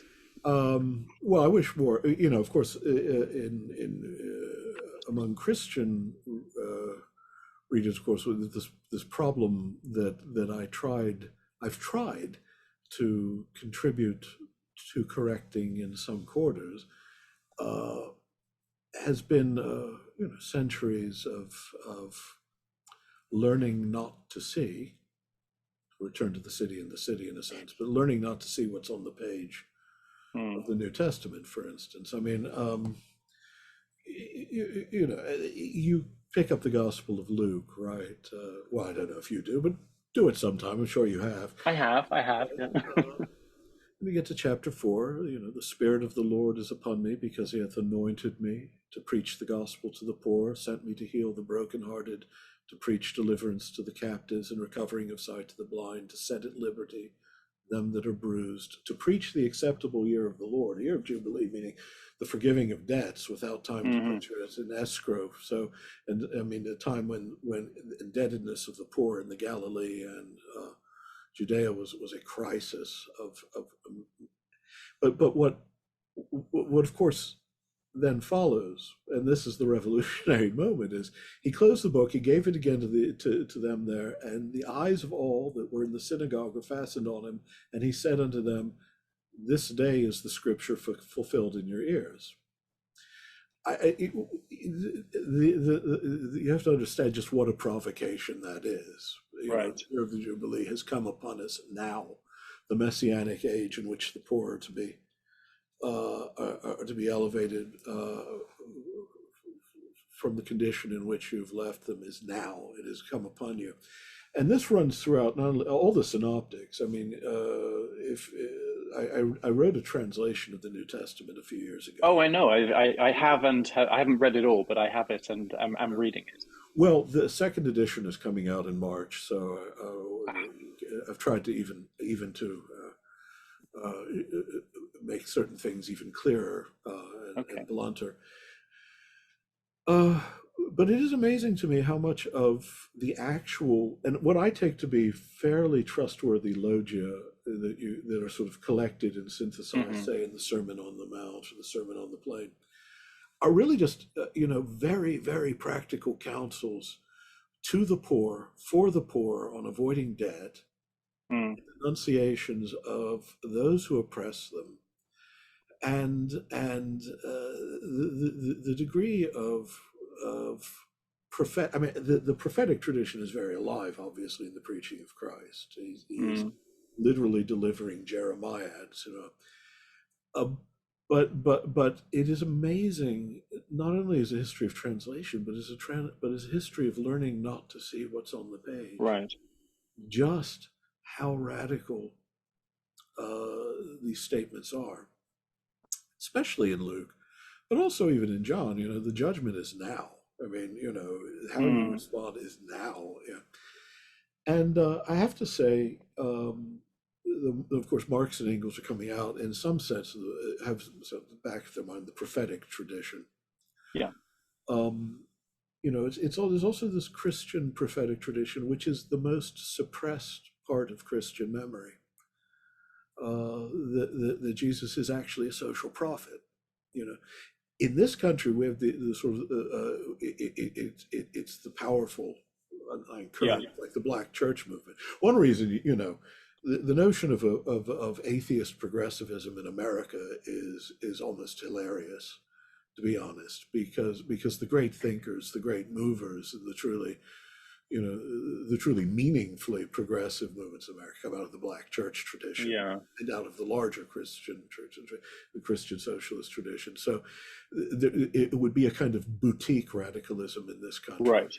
Start from the assumption that you should be a sort of radical, a materialist, or even have any interest in materialism as a dialectic. So, you know, It sounds to me like there might be a book on Christian prophetism in your I've future. thought about it, although I'm more thinking. Well, yeah, as a matter of fact, that is part of a larger project on a kind of Christian cosmopolitanism, the sort of Stoic Christian. Mhm. Anyway, that's a different issue because I'd be giving too much away. Okay, I'll yeah. I mean, when you talk about prophetic tradition, I mean, I think one of the things that's been increasingly interesting, not interesting, increasingly powerful to me as a way of understanding the condition of life that demands change, the condition of oppressed people and exploited people, is exhaustion. And to me, this relates a lot to, as you know, I'm very interested in the apophatic tradition, and I've tried to learn a lot about that and so on. But and that desire for silence and that desire for calm and that desire for rest, they're not exactly the same, but they overlap. And one of the things, the prophetic tradition seems to me to sort of to appreciate with whatever it does with this appreciation, that people are exhausted, that there is this exhaustion. And because I've also always been really interested in the utopian tradition, not only at the kind of sort of high sort of hope level or the kind of literary level, although that too, but I find folk utopias both fascinating and also unbearably moving. Yeah. And I remember once being, that song, The Big Rock Candy Mountain. Yes, that's exactly what I was thinking. Yeah. Okay. And now, obviously, on the one hand, that's a very charming sort of hobo song, etc., and it's very difficult to sort of, it's lovely. But I remember learning it as a kid, and it was being presented to me as a kind of, as a sort of silly song. And I found it so moving. I was really young. I was almost choked up with it because of the yearning in it. And you read these medieval, the simplicity of the kind of medieval utopia. It's like, I will reach out and there'll be butter just by my hand, because just this sense that's of utopia for many of us, but but it's so like it chokes one up. Not the butter, the sense of the kind of, well, if you eat it too quickly, the exhaustion of people. And I think that this is why I find, this is why I think ultimately what this gets at why I am, a communist.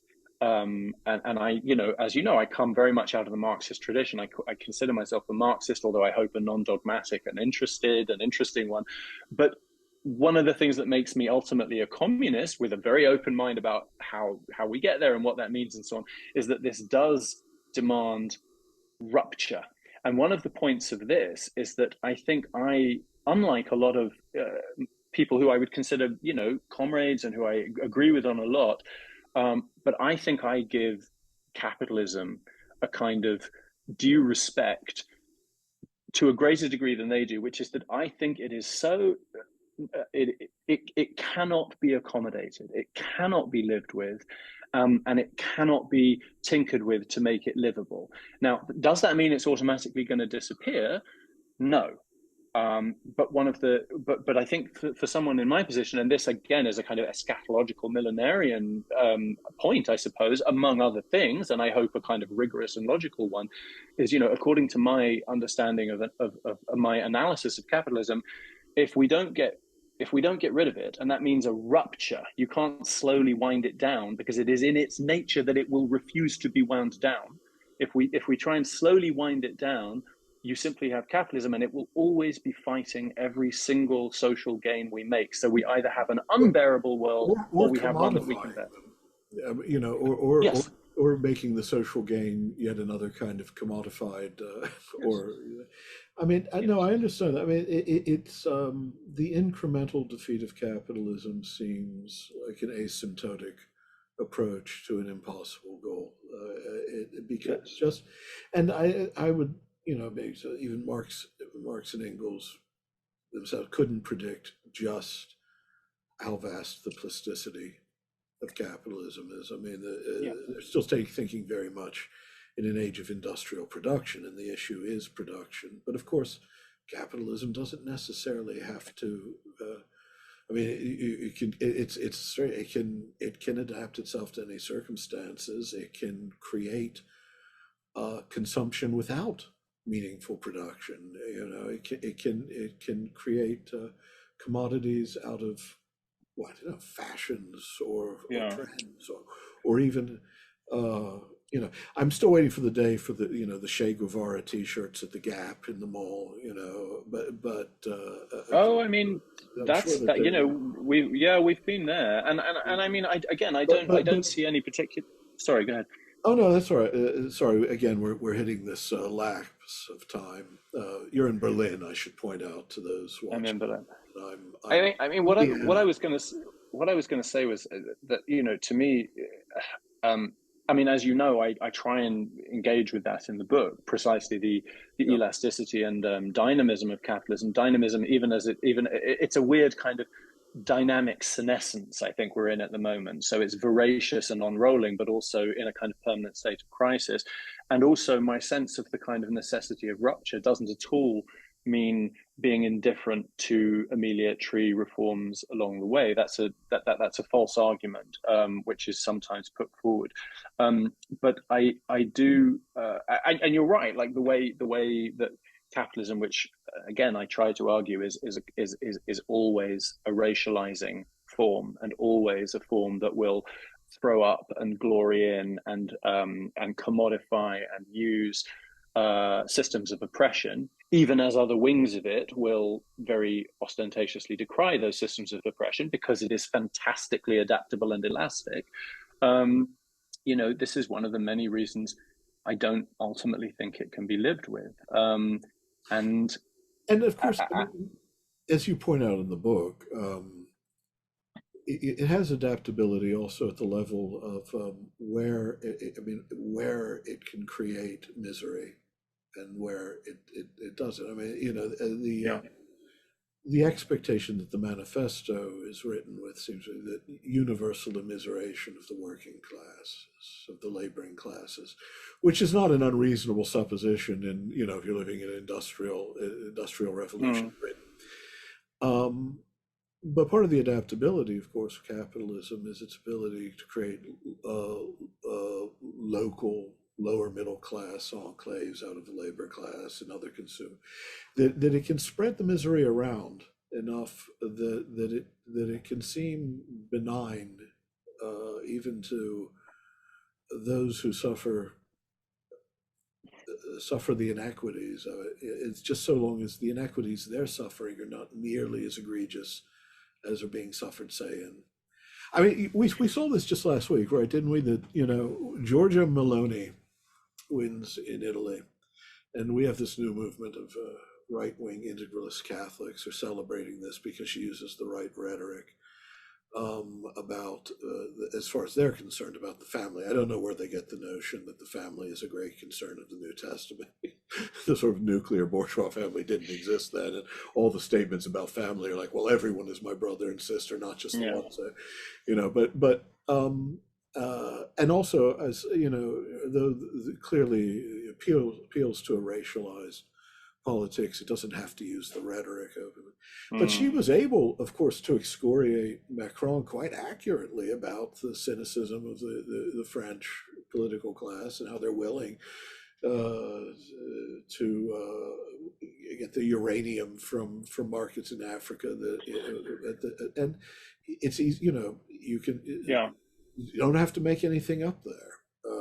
One of the great dangers of, I mean, I'm really glad that this isn't quite as true as it was, I think, 10 years ago in the States, but one of the dangers of a country that doesn't have a strong socialist movement, or even a small but voluble socialist movement, is that the criticisms of liberalism will all come from the right, and plenty of those criticisms of liberalism are perfectly Right. valid, even if they draw different conclusions. I remember when I was in the States. I have American citizenship, and I've always spent a fair bit of time in the States. I remember when I was first spending a lot of time in the States around about 20 years ago, and I was first kind of bumping up against libertarians. Now, we do have libertarians in Well, Britain, but American libertarians are a special breed. yeah, and we don't have nearly such a strong tradition. And I mean, it's growing in Britain, but it's not the same kind of thing. And it also doesn't have that kind of weird cultural, sort of subcultural kind of the a-hole on campus kind of swagger thing. That there's a certain type of American libertarianism. But I remember being very struck because one of the first things that the libertarians I encountered would do is attack liberalism. They would very rarely lead with their own theses. They would attack liberalism, and the smarter ones extremely plausibly. I mean, most of their criticisms were absolutely right, and I remember thinking, this is dangerous because because if the only person answering this is a liberal, they're going to lose the argument. Right. They're not stupid. I mean, Yeah. Murray Rothbard might have been evil, but he wasn't stupid.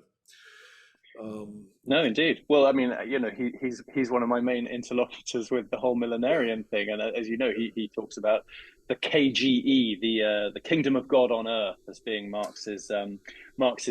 And I remember, and I sort of think, well, would that we might have the KGE, Well, but this is one of the things I love about, one of the things I'm very grateful to Bernie about is, irrespective, and a lot, I should say, a growing number of the kind of socialist Democrats with whom I have all kinds of political disagreements and so on that I would want to have out in a respectful manner. But I'm very struck when Bernie argues with the right how, he does not start from the point of view which someone like Obama always used to say, which is, there's nothing wrong with America that can't be fixed with what's right about America. And that sort of awful sanctimonious phraseology that doesn't start from the position you are exhausted and you feel oppressed and you feel exploited because you are, and because you have a social enemy who is doing these things to you, all of which I think is just straightforwardly correct. And if you don't start from that understanding, because that's certainly the understanding the right have, they know perfectly well that they're that enemy, then you're not really on a hiding to anything politically, as far as I'm concerned. no, and I agree entirely. I mean, in fact, I might have said it myself, but not with the same charming London accent. So. You can get away with a lot in the States with a London accent. It is true. Yeah, no, well, there was a time when I'm afraid that mass communication and global media has made it robbed it of some of its mystique. There was a time when a good 2/3 of America couldn't tell the difference between one English accent and another, or even distinguish them necessarily from an Australian accent. Now, I'm afraid those days are gone. The young can. Yeah. Oh, I will say this. I had a good run. I had a good run. Well, although the accents are shifting with remarkable fluidity, this is completely unimportant, but I was watching the Peter Jackson Get Back.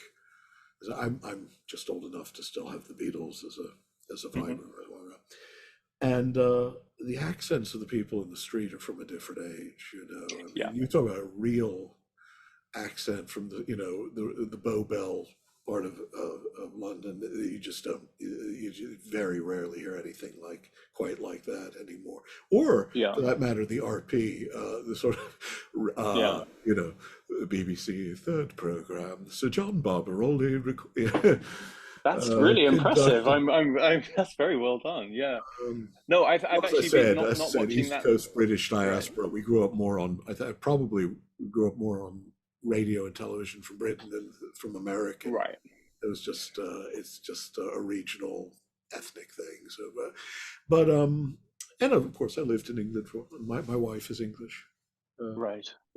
more than No, 30. I was just watching a load of YouTube video for some writing I've been doing. I was watching a load of YouTube videos about London in the 70s and 80s, and I had exactly the same thought, which is like you just don't hear voices like this anymore. And sometimes you'll meet someone who's a little older than me who still speaks with that voice, and it feels like being in a time machine. And The one film of with the things that's Margaret really Rutherford in it, as I said, right. or young Ian Carmichael, or One of the things that's lovely to me about the working class London accent is that you can trace its change, of course, to patterns of migration. And young British Londoners of all ethnicities now speak with a London accent, which, if you do the kind of linguistic archaeology, you can trace the influence of like Caribbean vowels or like Asian, oh, definitely. some of the dentals and stuff. And these are white Especially kids, the Asian kids, black Caribbean kids. vowels, definitely. I mean, Yeah, that is so that stands out remarkably in some of the yeah, accents you hear now, and yeah. it is fascinating. I mean, we know of the fluidity of life, of course, but we in the age of recorded media, it is astonishing how rapidly. Yeah. And also, I mean, it's much. It's I remember living in Britain in the '80s. There were uh, sort of like ethnic minority districts, Hmm. if you went to Brixton, you know, Yeah. but it was very, it was a much more homogenous city, London in the '80s. And now it's like being in New York. It's the whole world is there, and which It's one of apparently the things is I linked to value bad a right lot. wing politics, but Well, but that some of us actually find yeah, I mean, like the it festival can, of a cosmopolitan ethos, but. it can be it can be polarizing, but it is. I think you're right. I think that is both the thing that is very threatening to some people, and gloriously, precisely the thing that many people who love it love about it. I Yeah. was not. I mean, I'm not asking you to pass a judgment one way or the other. I think the British are somewhat better at it than some of their continental cousins, but that's just a judgment of degree, um, for various reasons. Maybe because Britain's always been cut off from the continent, so it never. But I think that I find the more violent rhetoric of the purist right in France, at times.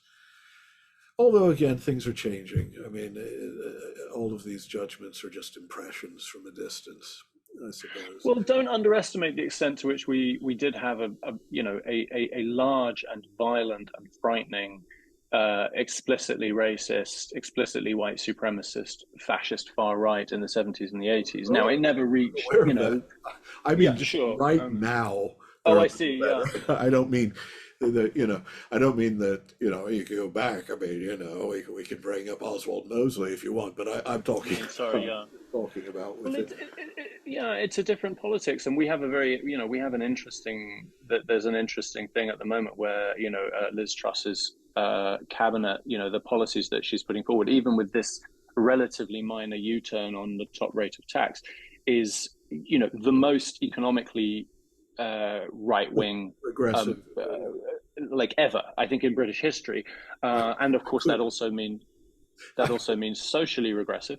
And she also has, I think it's the most like ethnically and gender diverse cabinet Right. in, yeah, and it would be nice if we could get to a point where we could merely shrug at this, not particular surprise and move on. But it is still something which, excites, sort of think pieces by some wings of the commentariat and so on. And I get why, but I do think that there's a kind of implicit essentialism in a lot of these Yeah. surprised pieces, whether from the right or the left, which we just need to move beyond.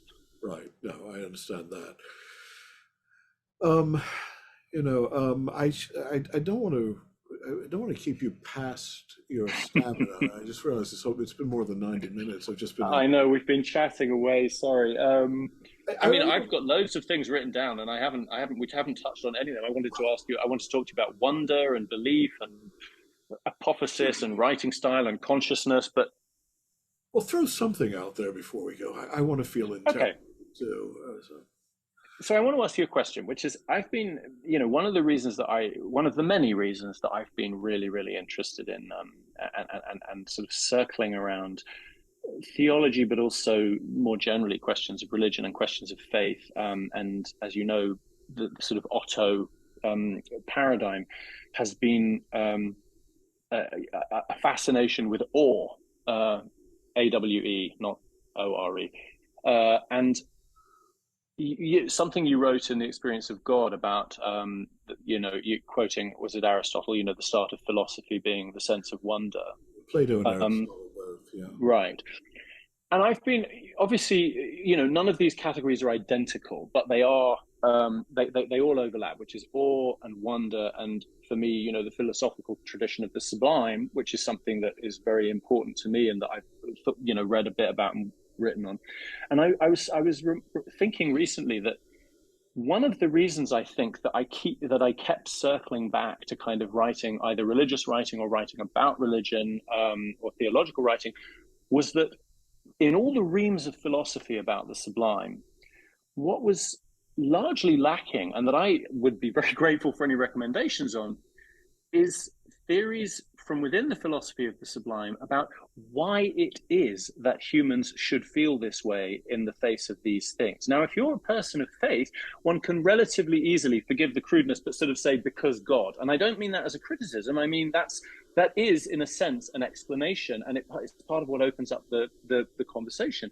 But you have whole books about the philosophy of the sublime that start from the predicate that this thing happens, this particular sense, delight tinged with horror, all the different expressions, Otto's lovely ruminations on it, and it never gets into the question of like, why is this? And I noticed that when you had your debate with what's his name, Richard Norman, and he, a very good faith. Very nice guy and a very good faith interlocutor. But when you brought up the fact of wonder as like one of the key things that sort of gets you into the question of I won't say the necessity of God, but the sort of, how you sort of derive the kind of likelihood of God. He said, I can't remember his exact words, but he said something along the lines of, well, I think the moment you try to explain that, you're kind of, you just have to experience that and move on. So you have this very interesting thing, which is a materialist, what I would think of, because I still come out of a materialist tradition, although it's an increasingly Catholic one, shall we say. Someday I'll ask you to define matter for me, though. Yeah. Well, I'm a lot – less sure than I was at one point. Let's put it that way. But he, if you have a materialist position to awe and to wonder, you either have to say this extraordinary human condition, which I know some psychologists, and I know it's contested, but consider a basic emotion, like, a basic human emotion. And I think I agree with that. You either have to say, this is just evolutionary noise. This just happened. It's completely irrelevant. It doesn't matter. Or you have to say the intentional stance if you're doing it. Okay, I just don't understand. So I suppose my question to you is because for me, as someone approaching arguments for theism, if you like, the two things I think that you've said that I have found most powerful, one is, it's a line from Roland in Moonlight, sorry, and I'm sure I'll butcher it, but when Roland says, intention is no less of a mystery than telepathy. One is that, and the other is the fact of the emotional state that gives rise to the philosophy of the sublime, awe and wonder. Those to me are the two things that I think most serious materialism, like with its talk about emergence, and I say this as someone from that tradition, is basically bracketing that and saying, here's our default word we're going to use, emergence, and now we're going to move on. And that's fine. You can construct a holding theory like that, but what you can't do is pretend that you've actually investigated that black box. What you've done is put it to one side. So I suppose I want to ask you, what is the most serious and impressive argument for why humans should feel that way from a non-theist position you've ever seen, or have you not seen any? Well, impressive is a loaded word because we choose to be impressed at times. I mean, the standard argument, of course, is that it's a phylogenetic hypertrophy. It's an evolutionary metastasis that we require a sort of intentional stance in order to make predictions about the behaviors of things in our environment. And therefore, we also have to be able to make predictions of things that are threatening, and that all is actually a sort of residue of an awareness of danger, of being out of place, those sorts of, I mean, the problem with evolutionary psychology is it can be used to justify Yeah. every possible phenomenon, even those that contradict one another can both, so you end up with a just so story. But I mean, I think that within the context, the problem is with the evolutionary explanation is that it can point to a plausible narrative within which you place the emotion. It can't tell you how you get to that sort of intentionality to begin with. Yeah. And that, I mean, when you mention, well, I mean, intentionality is a problem anyway for materialism, right? I mean, especially if you're in some 17th century mechanistic model, intention is by its nature teleological, so it's not. Well, hence, as I'm sure you've seen, the rise recently of the idea of there being no such thing as free will at all. Right. This is the way they're squaring the circle. Right, but the problem is, even if there's not free will, intentionality, there are any number of that. Yeah, I mean, as it happens right now, the book I'm writing on philosophy of mind has me so thickly immersed in all of these things that there's a great danger here of me going off the flight. What I will say about it is just this: that experience of all, I think, can be shown to be phenomenologically continuous with everyday experiences that aren't necessarily consciously experiences of all. Mm. I mentioned free will, but just any act of evaluation, for instance, when you decide this is desirable, this not, for some reason other, let's say, then one causes pain and the other doesn't. Say, I like this Japanese screen better than that Rothko print, or something, or I affirm this because I believe it to be true, even if it's an uncomfortable truth. Even in these fairly ordinary deployments of your mind, you're already engaged in an intentionality beyond the material horizon. You're already what in classic German term, German philosophical tradition, you'd call the transcendental horizon preoccupation. You're already thinking, but it doesn't have to be German. I mean, there's a classical sense, the transcendentals. You've got absolute standards of evaluation, right? The good, the true, the beautiful, that are tacitly at work in every act of intentionality. Right? So whether or not you're willing to go beyond this and believe that there's a divine source for all this, it is impossible to be a rational agent, a human rational agent, without already some stirring towards a supernatural horizon. Mm. The experience of all, though, I think, is when you're not intending a particular thing, but that horizon of intentionality is still there. Heidegger is quite good on this, actually. I'm obviously not a Heideggerian, but and you're intending no one thing as such, and yet the whole appears to you in its contingency, right? Mm. And that's an uncanny experience, and I don't think you can write it off as an evolutionary hypertrophy because I don't think it's conducive to survival. I don't think Well, it's I suppose the other argument evolutionarily, and I don't find this convincing, but it seems to me more convincing than the hypertrophy, is the idea essentially that it's a kind of a spandrel, that it's like that it just like falls between the holes in functionality but by sheer chance. For the really doctrinaire Marxists, not Marxist, Darwinist, neo-Darwinist, Yeah.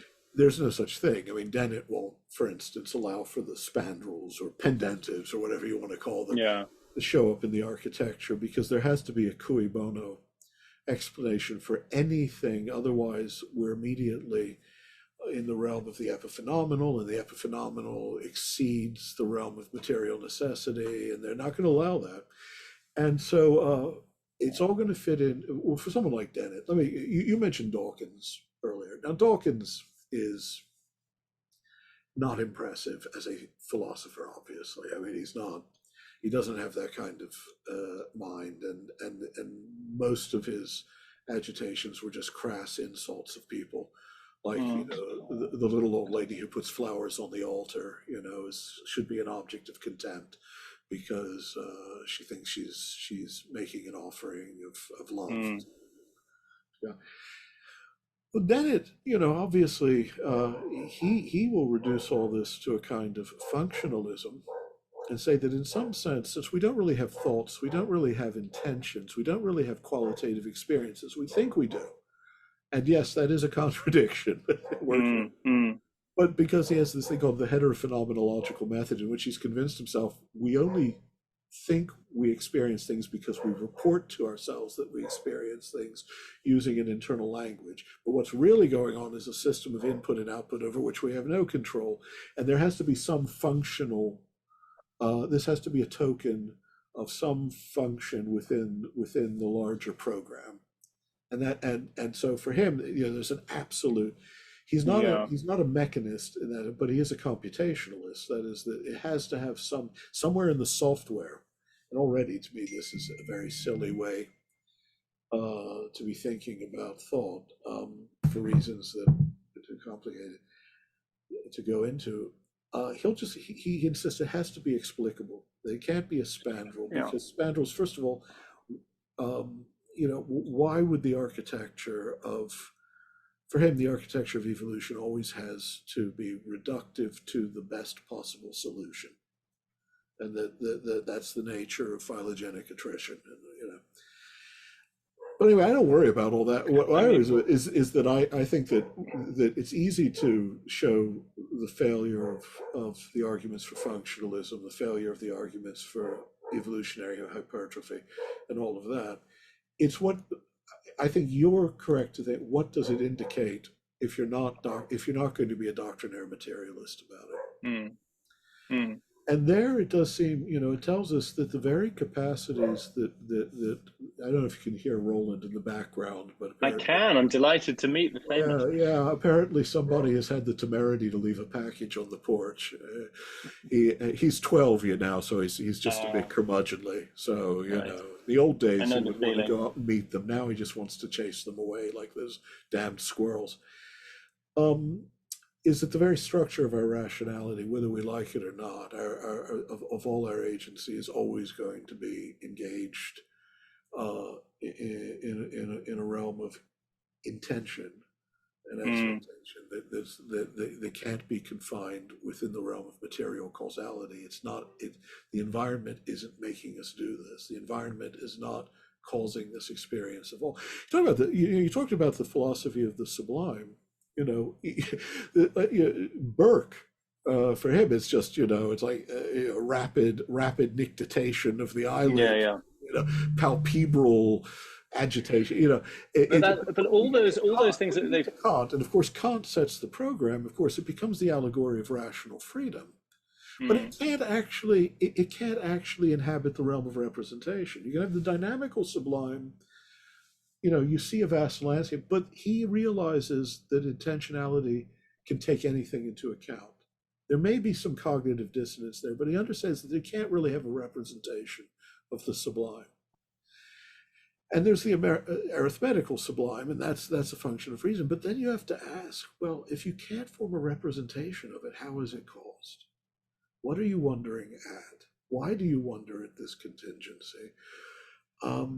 Why is it, in fact, that becomes fundamental and inextirpable from rational functions that in themselves seem to have irreducible structures, like language?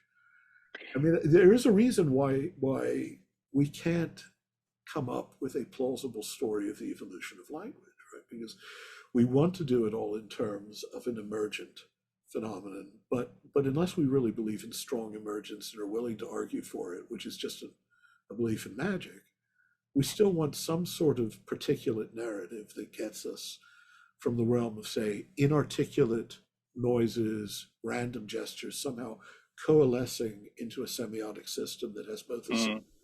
and a semantics, and it must have both, because the semantics has to have what, at least the basic algorithm that Chomsky calls merge, right? Yeah. Yeah. The problem is you can't get the problem is that's a small algorithm within a semiotics, within language, but the distance between the non-linguistic and the linguistic, it has to leap an infinite gap.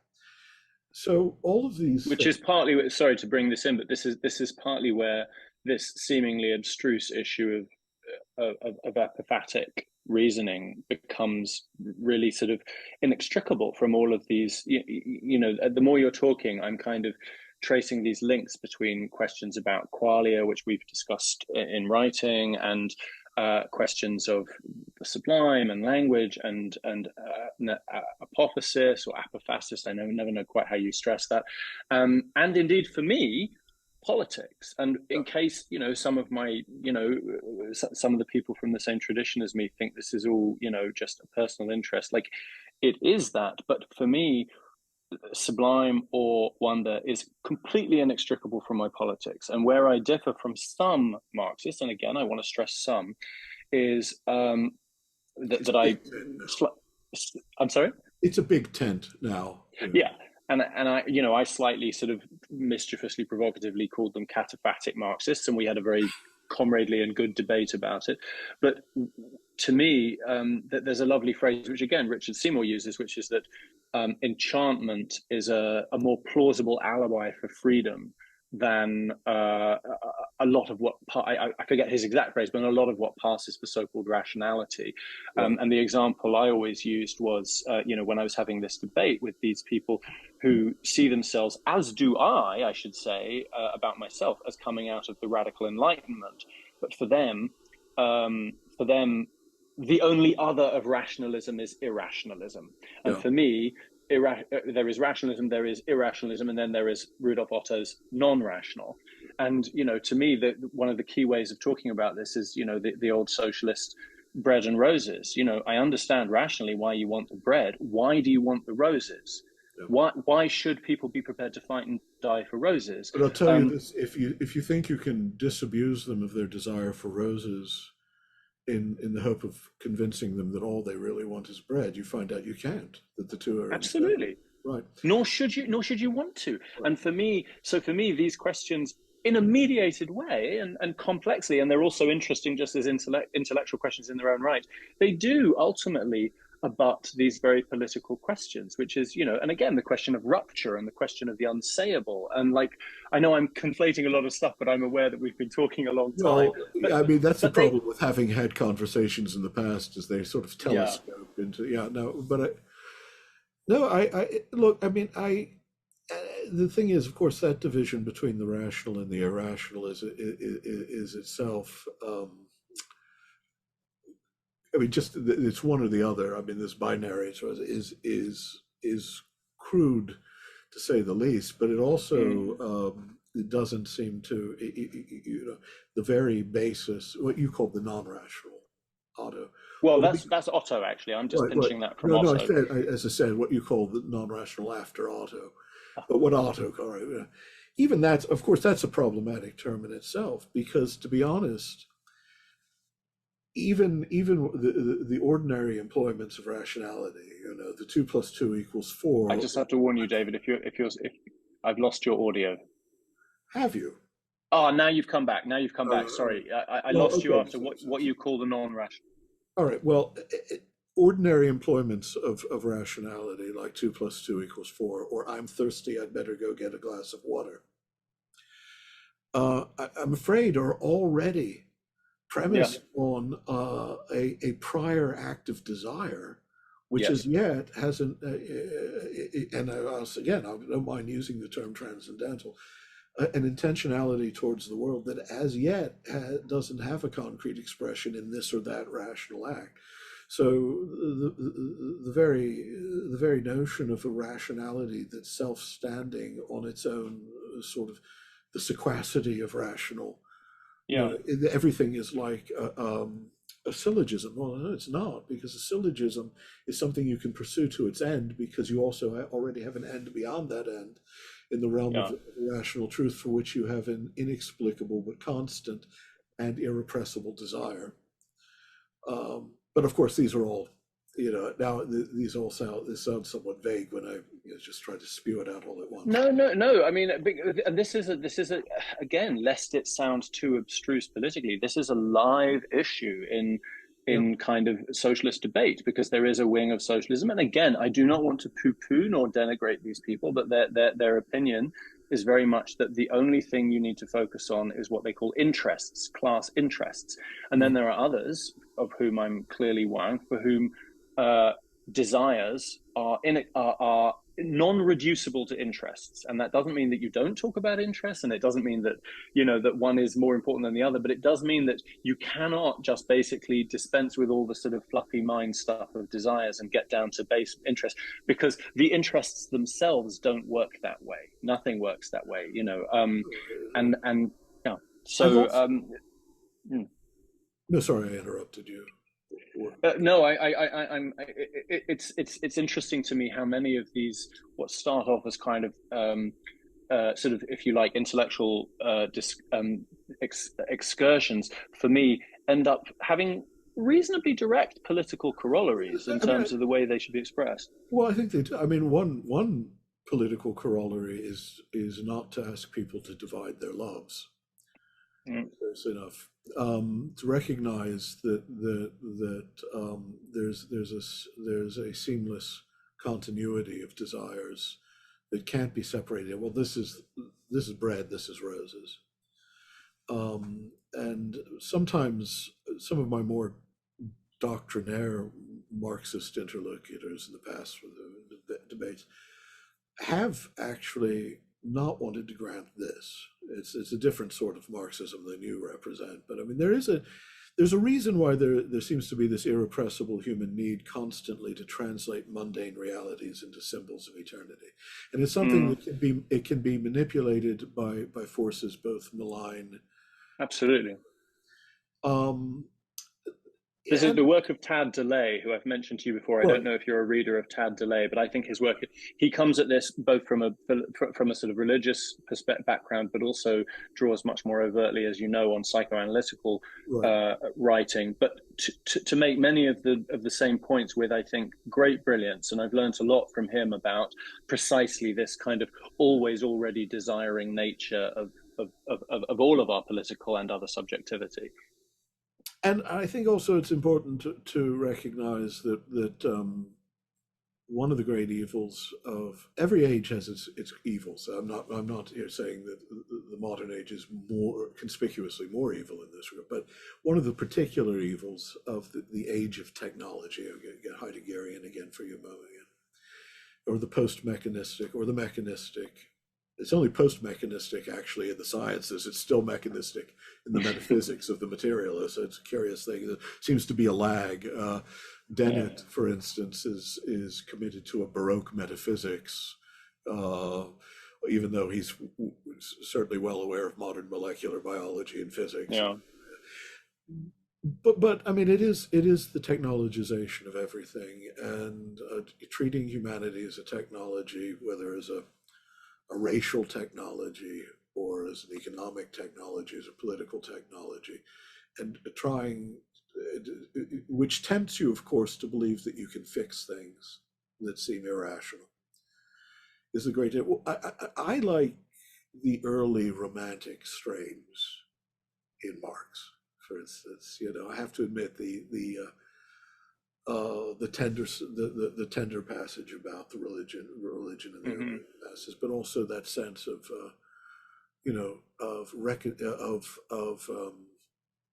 overcoming an estrangement and coming Mm-hmm. to Mm-hmm. an integral relation of between a person and the works of his or her hands and Yeah. to the world.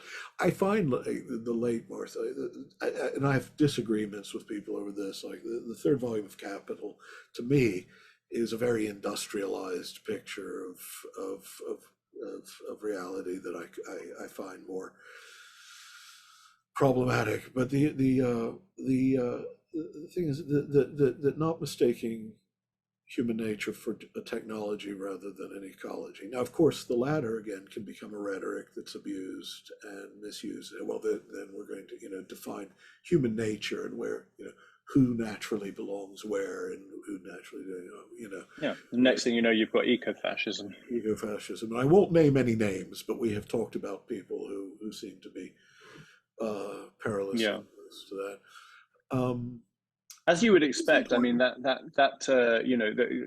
way of putting what you're talking about, the early romantic Marxists, of whom I am also a huge lover and inspired by. Lunacharsky talked about the warm and cold streams of Marxism, and I think there is as you would probably expect, I not as a matter of dogma, but because of my political inheritance and education, I'm much more tempted to try to sort of sublate those two streams than I think you are. Like, to me, Capital 3 and indeed Capital Volume 2, if you want to really show off, is are beautiful and brilliant books because they are part of a totality with the other stuff, which obviously doesn't mean there are no mistakes or criticisms or anything like that.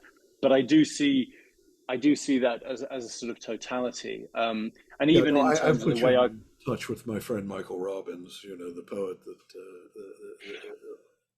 that when I was listening to your conversation with him, I just kept looking at the books on his desk relative to a conversation we were having earlier, and I was thinking, wow, well, we clearly had some political overlap here. So well, you do, yes. No, he looked like fascinating. I don't know his work at all, but I'm going to seek some out after the conversation. You have to have a formidable appetite for the ironical for his Okay. work, but his most recent book was more sort of wounded and lyrical in many ways. That sounded more up my street. Yes, that's the one I'm going to seek out first, because this seems to me, again, I think this is something I've written to you, that the stance appropriate to the world at the moment, I always think of John Berger talking about undefeated despair, and it seems like his recent book has a touch of that kind of lamentation in it, and that's very much how I feel politically at the moment, is undefeated despair.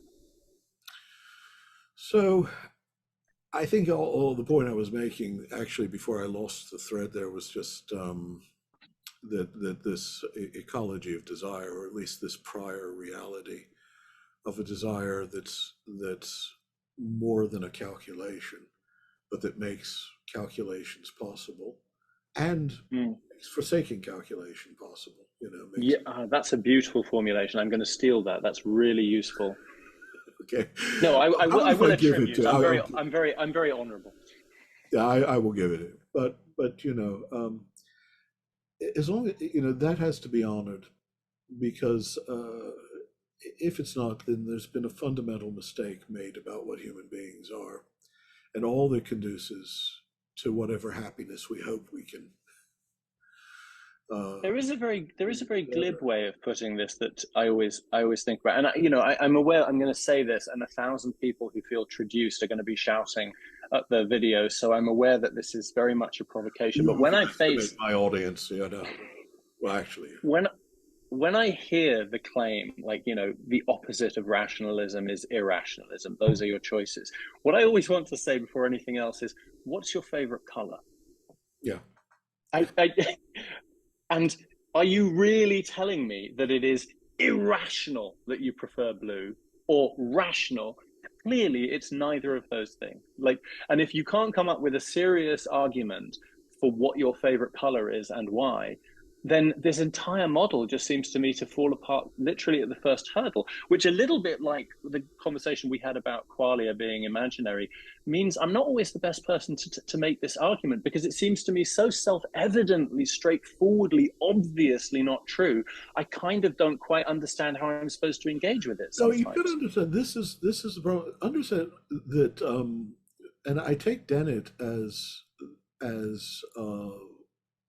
the figure I invoke always in these situations, precisely because he is the most intelligent of people advocating insanely stupid answers to this problem, because and it is a matter. No, I mean it's a matter of ideology. I mean he is far more. I mean, again, I don't want to keep talking about Richard Dawkins, but obviously when they talk about the four horsemen of the apocalypse, of the atheist apocalypse, there was one guy there who had to be paid attention to.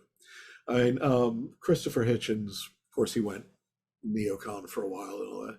Christopher Hitchens was a charming guy, could be funny, and he had a real conscience. And I was supposed to debate him on just this issue, on the new atheism, back when it was still a thing.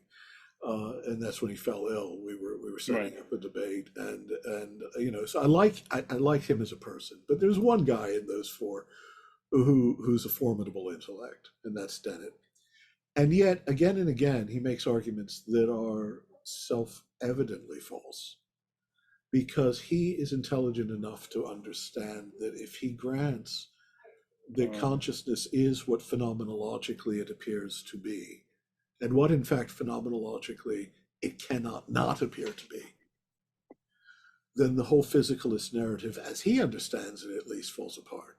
And he's not willing to do the Galen Strawson thing and talk about panpsychism, because he understands the difficulties there. He's clever enough to that if consciousness is a coherent idea, then it's an agency, it's not a property.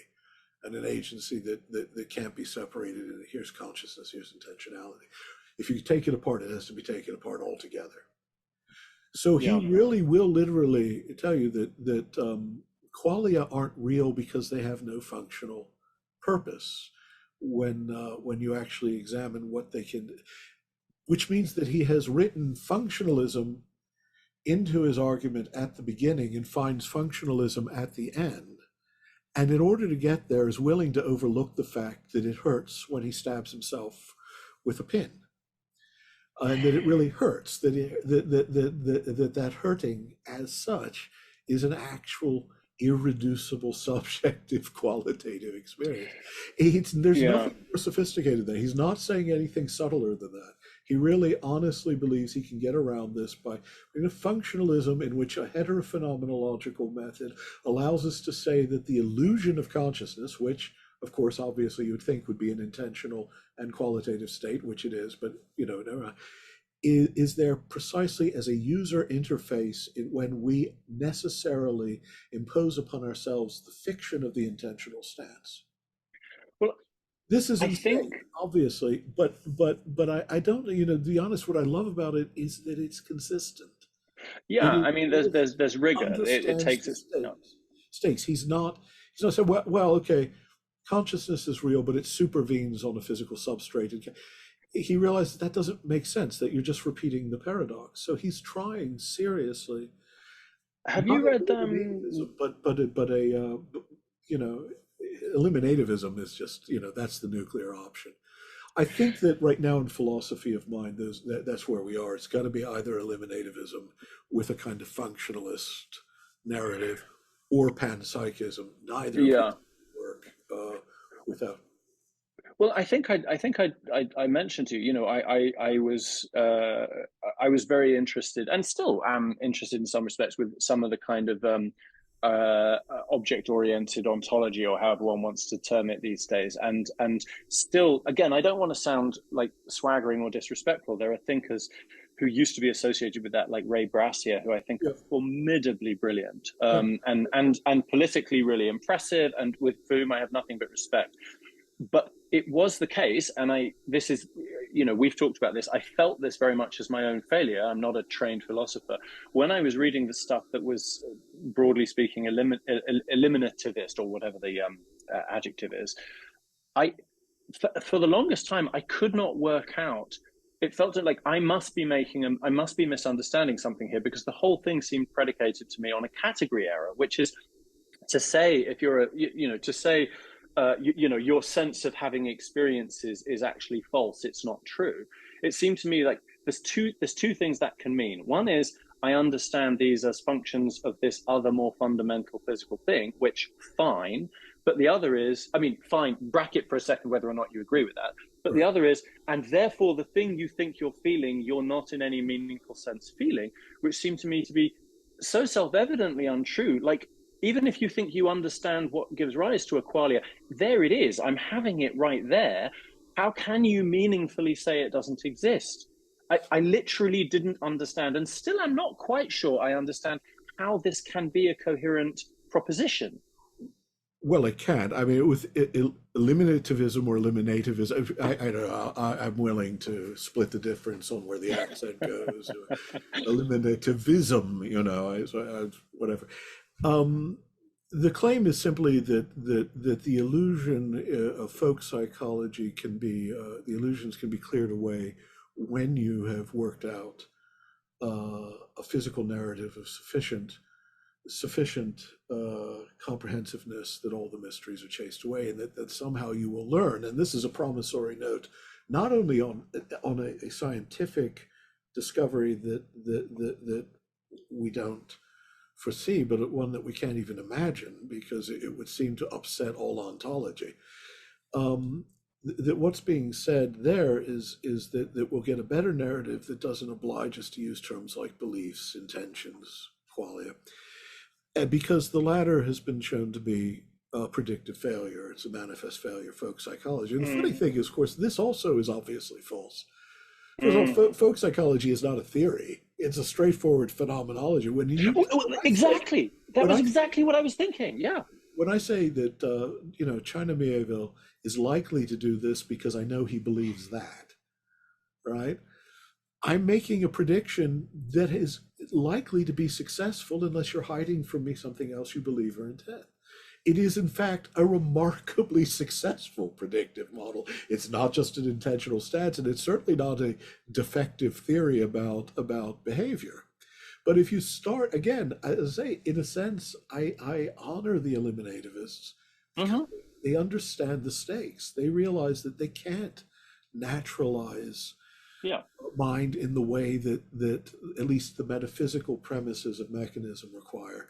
And they can't come up with a successor concept to that metaphysics that doesn't break down the whole physicalist program. So in a sense, I kind of honor them in the way that I honor the ant that's trying to push the dam over, and never gets the message that he's not going to be able to get past this. Not that ants ever do that. That's just a bad old song, but No, but there's something about someone who has the rigor of their own predicates, which even if you fundamentally disagree with the predicates and what they do with it, quite a lot of religious thinking is like this for me. I respect the rigor. Yeah, no, I mean, believe me, there's a great deal of religious thinking that makes just that. Yeah. So no, you weren't missing anything. What you were being told, what you were saying was that there is a preposterous premise that you've got to be willing to grant in order, supposedly, in order to uphold the. Well, I said this to you before. I mean that the rule should always be that when your theory fails to accord with the phenomenon, it's the theory you eliminate. In philosophy of mind, in the Anglophone world especially, you eliminate the phenomenon quite often. There's a whole book. Yeah, was that Hart's maxim? I can't remember. It's in my notebook now. Yeah, I think I called it Hart's maxim, but only in passing. I don't actually have it inscribed on a wall or anything. Oh well, I do. So there you go. But I mean, I just reread for the book I'm writing, a book by Alex Rosenberg, a perfectly talented philosopher at Duke. But again and again, he devotes 30 pages to arguing there cannot be any such thing as intrinsic intentionality. Now, the upshot of that would be that he's not actually writing a book communicating to me that there's no intrinsic intentionality. But what's interesting is he makes good arguments for why a physical system cannot produce by itself. Now, I'm not a Cartesian dualist, so I mean, I believe that there, I tend more towards a kind of revised Platonic Aristotelian notion that there are different kinds of causality that are integrally related to one another, and not that there's a disembodied ghost inhabiting the machine of my body. So but within the kind of materialism he believes in, that this is impossible. And at the end, his conclusion is, therefore, there cannot be any such thing as intentionality, Mm. which is a statement made in an intentional state, obviously. It never seems to occur to him. It never crosses his mind that he might call into question the theory rather than the phenomenon that fails to obey the theory that he's committed to. And it's a very strange thing. Philosophy of mind is fascinating to me, mostly because of what even some of the most brilliant people in it are willing to tolerate, rather than consider the alternative that the physicalist narrative requires vast revision. And even those who do, as I say, I mentioned Galen Strawson and the panpsychists, they still want it to be some kind of only bottom up. I'm Yeah, not talking yeah, about God. yeah. I'm not talking about God here at the moment, although that obviously is what I think the ultimate payoff will be, a proper concept. I just mean that they're not willing to grant that the causal structures have to be thought of in a plural way, as bottom up, top down, um, Yeah. teleological, not in the sense of some extrinsic design necessarily, but nonetheless in terms of in the way in which a calculation is, which the end and the beginning are implicit in one another. Now, obviously, I have no problem with that, in part because I'm not committed to naturalism. But even Yeah. within in a naturalist frame, this can be made to make more sense than the notion that we don't have intentions, that we don't have beliefs, we don't experience qualia. Well, I think I mean, I mentioned the sort of emergence earlier, and I think my and there's some brilliant writing on that basis. Like like I've learned an enormous amount from the kind of philosophy of biology of people like Stephen Rose and so on. So I don't have a problem with emergence as a paradigm. Yeah, What I think but I do you think have a for problem me, with strong emergence? well, I think what I was going to say was my sense is that the kind of emergence that I, and frankly, most people around the kind of Marxism that I have been trained in, whether we admit it or not, emergence is a holding theory. Yeah. Emergence basically says something around this here, and then we're going to proceed from that basis. And as long as one is open about that and makes no bones about that, then I think we have to deal with holding theories all the time. We have to deal with adequate, this will do for the moment all the time. I think the problem is, if I may be misusing the terminology, but if what you're talking about, a strong emergence, basically takes this holding theory and pretends that it's actually an ontology, and I just that can't hold. What I mean by strong, yeah, the terms are, a weak emergence is just the obvious statement that the properties of the result, of the composite result, follow from, not necessarily could be predicted of, but can be reduced to the properties Mm-hmm. that their ingredient causes. Strong emergence goes farther. It says that somehow properties can emerge that are irreducible. Mm. Now, to my mind, that, if you say that, you're already playing fast and loose with your own physicalism.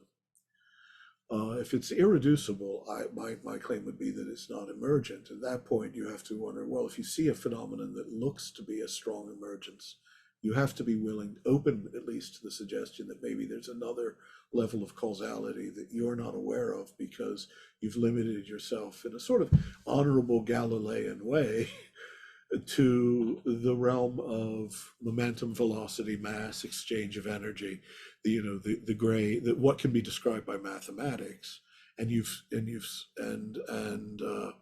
stuck with the notion that the whole phenomenal world is a kind of masquerade that's imposed on that, but that the really real is that realm of mathematically describable quantity, right?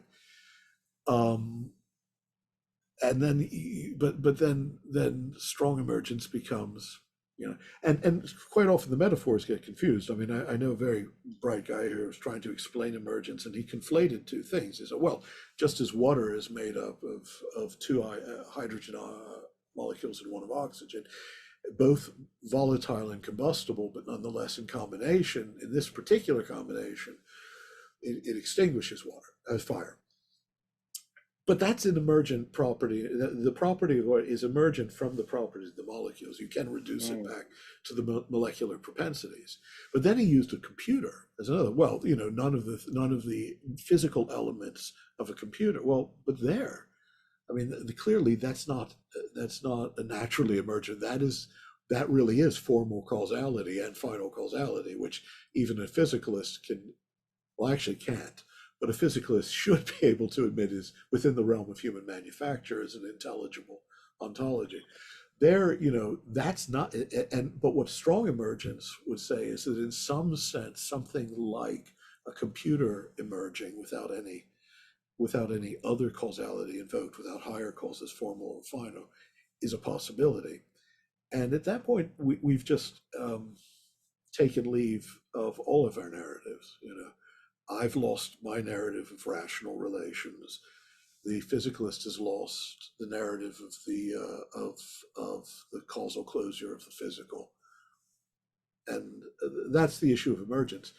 Quite often, though, that's the difference. That conflation is made without reflection, and then emergence serves to fill a gap in your theory. And that's not, to me, that's not a black box like, say, gravity. Right.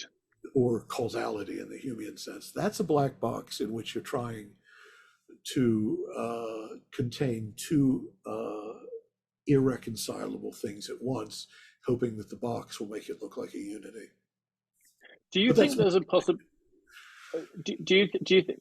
So I've just seen the time. Like I am really happy to carry on for a while, but I don't want to impose on you. I'm enjoying myself. I should go soon, just so I don't overtax Sure.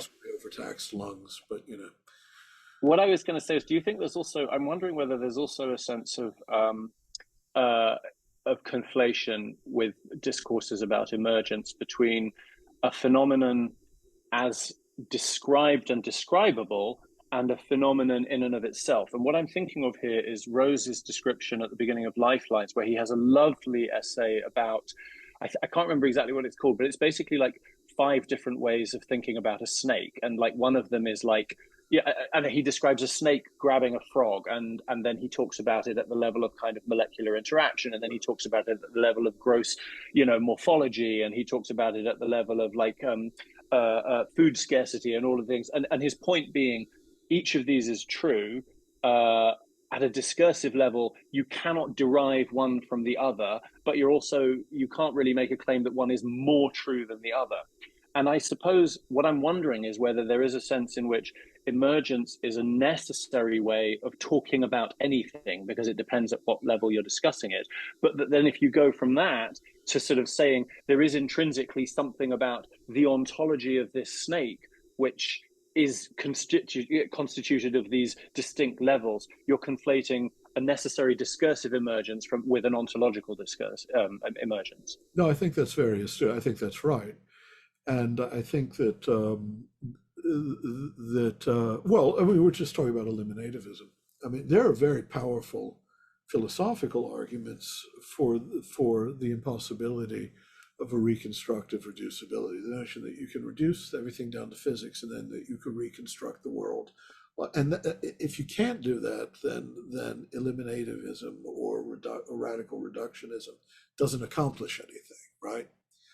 And more and more, I think it's understood that actually, if say Paul and Patricia Churchland successfully could come up with some version of a narrative in which they've reduced all the phenomena of human life and culture. Remember, we also have to be culture because these are structures of intentionality and linguistic intentionality, the most baffling in some ways. Well, down to the physical level, you couldn't reconstruct it. You cannot deduce the laws of chemistry from the laws of physics, and it was just always a sort of an assumption.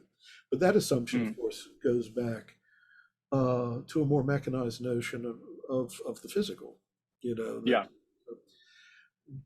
But I think what you're saying is right. The different levels of description. The problem is when it's assumed to be an ontology, it's a magical ontology at present. I mean, and I do think ultimately, if you can, and I think you can, the certain structure. And again, I say language, and that shocks people because I think I'm going to talk about the structure of living organisms or the structure of mental acts, which are obvious. But even just language as such, if you can't, if the reductionist program isn't going to allow you to reconstruct that way, then you have to begin. Um, you have to allow for the possibility that your whole causal narrative is impoverished. And Mm. I think that's what happened in the 17th century. We needed, in a sense, you needed an impoverished Yeah. causal narrative because you were attempting to create an inductive method that wouldn't presume the answer within the question. So you say, well, what's the point of a tree? Well, the point of a tree is treeness. You know, Mm. that's not enough, right? You're trying to. On the other hand, of course, the inductive method itself never was never proved to be absolutely possible. You always, in biology, you do actually say treeness in a sense. You know, what is it? Hmm. You know, cooey bow. What's the good for? Yeah. But on the other hand, that's just a case where a decision and method that had fruitful results became just by metastasis and inattention metaphysics. And it is amazing to me that so many philosophers of mind aren't willing, because they're afraid this is the only viable naturalism, this is the only Yeah. viable physicalism.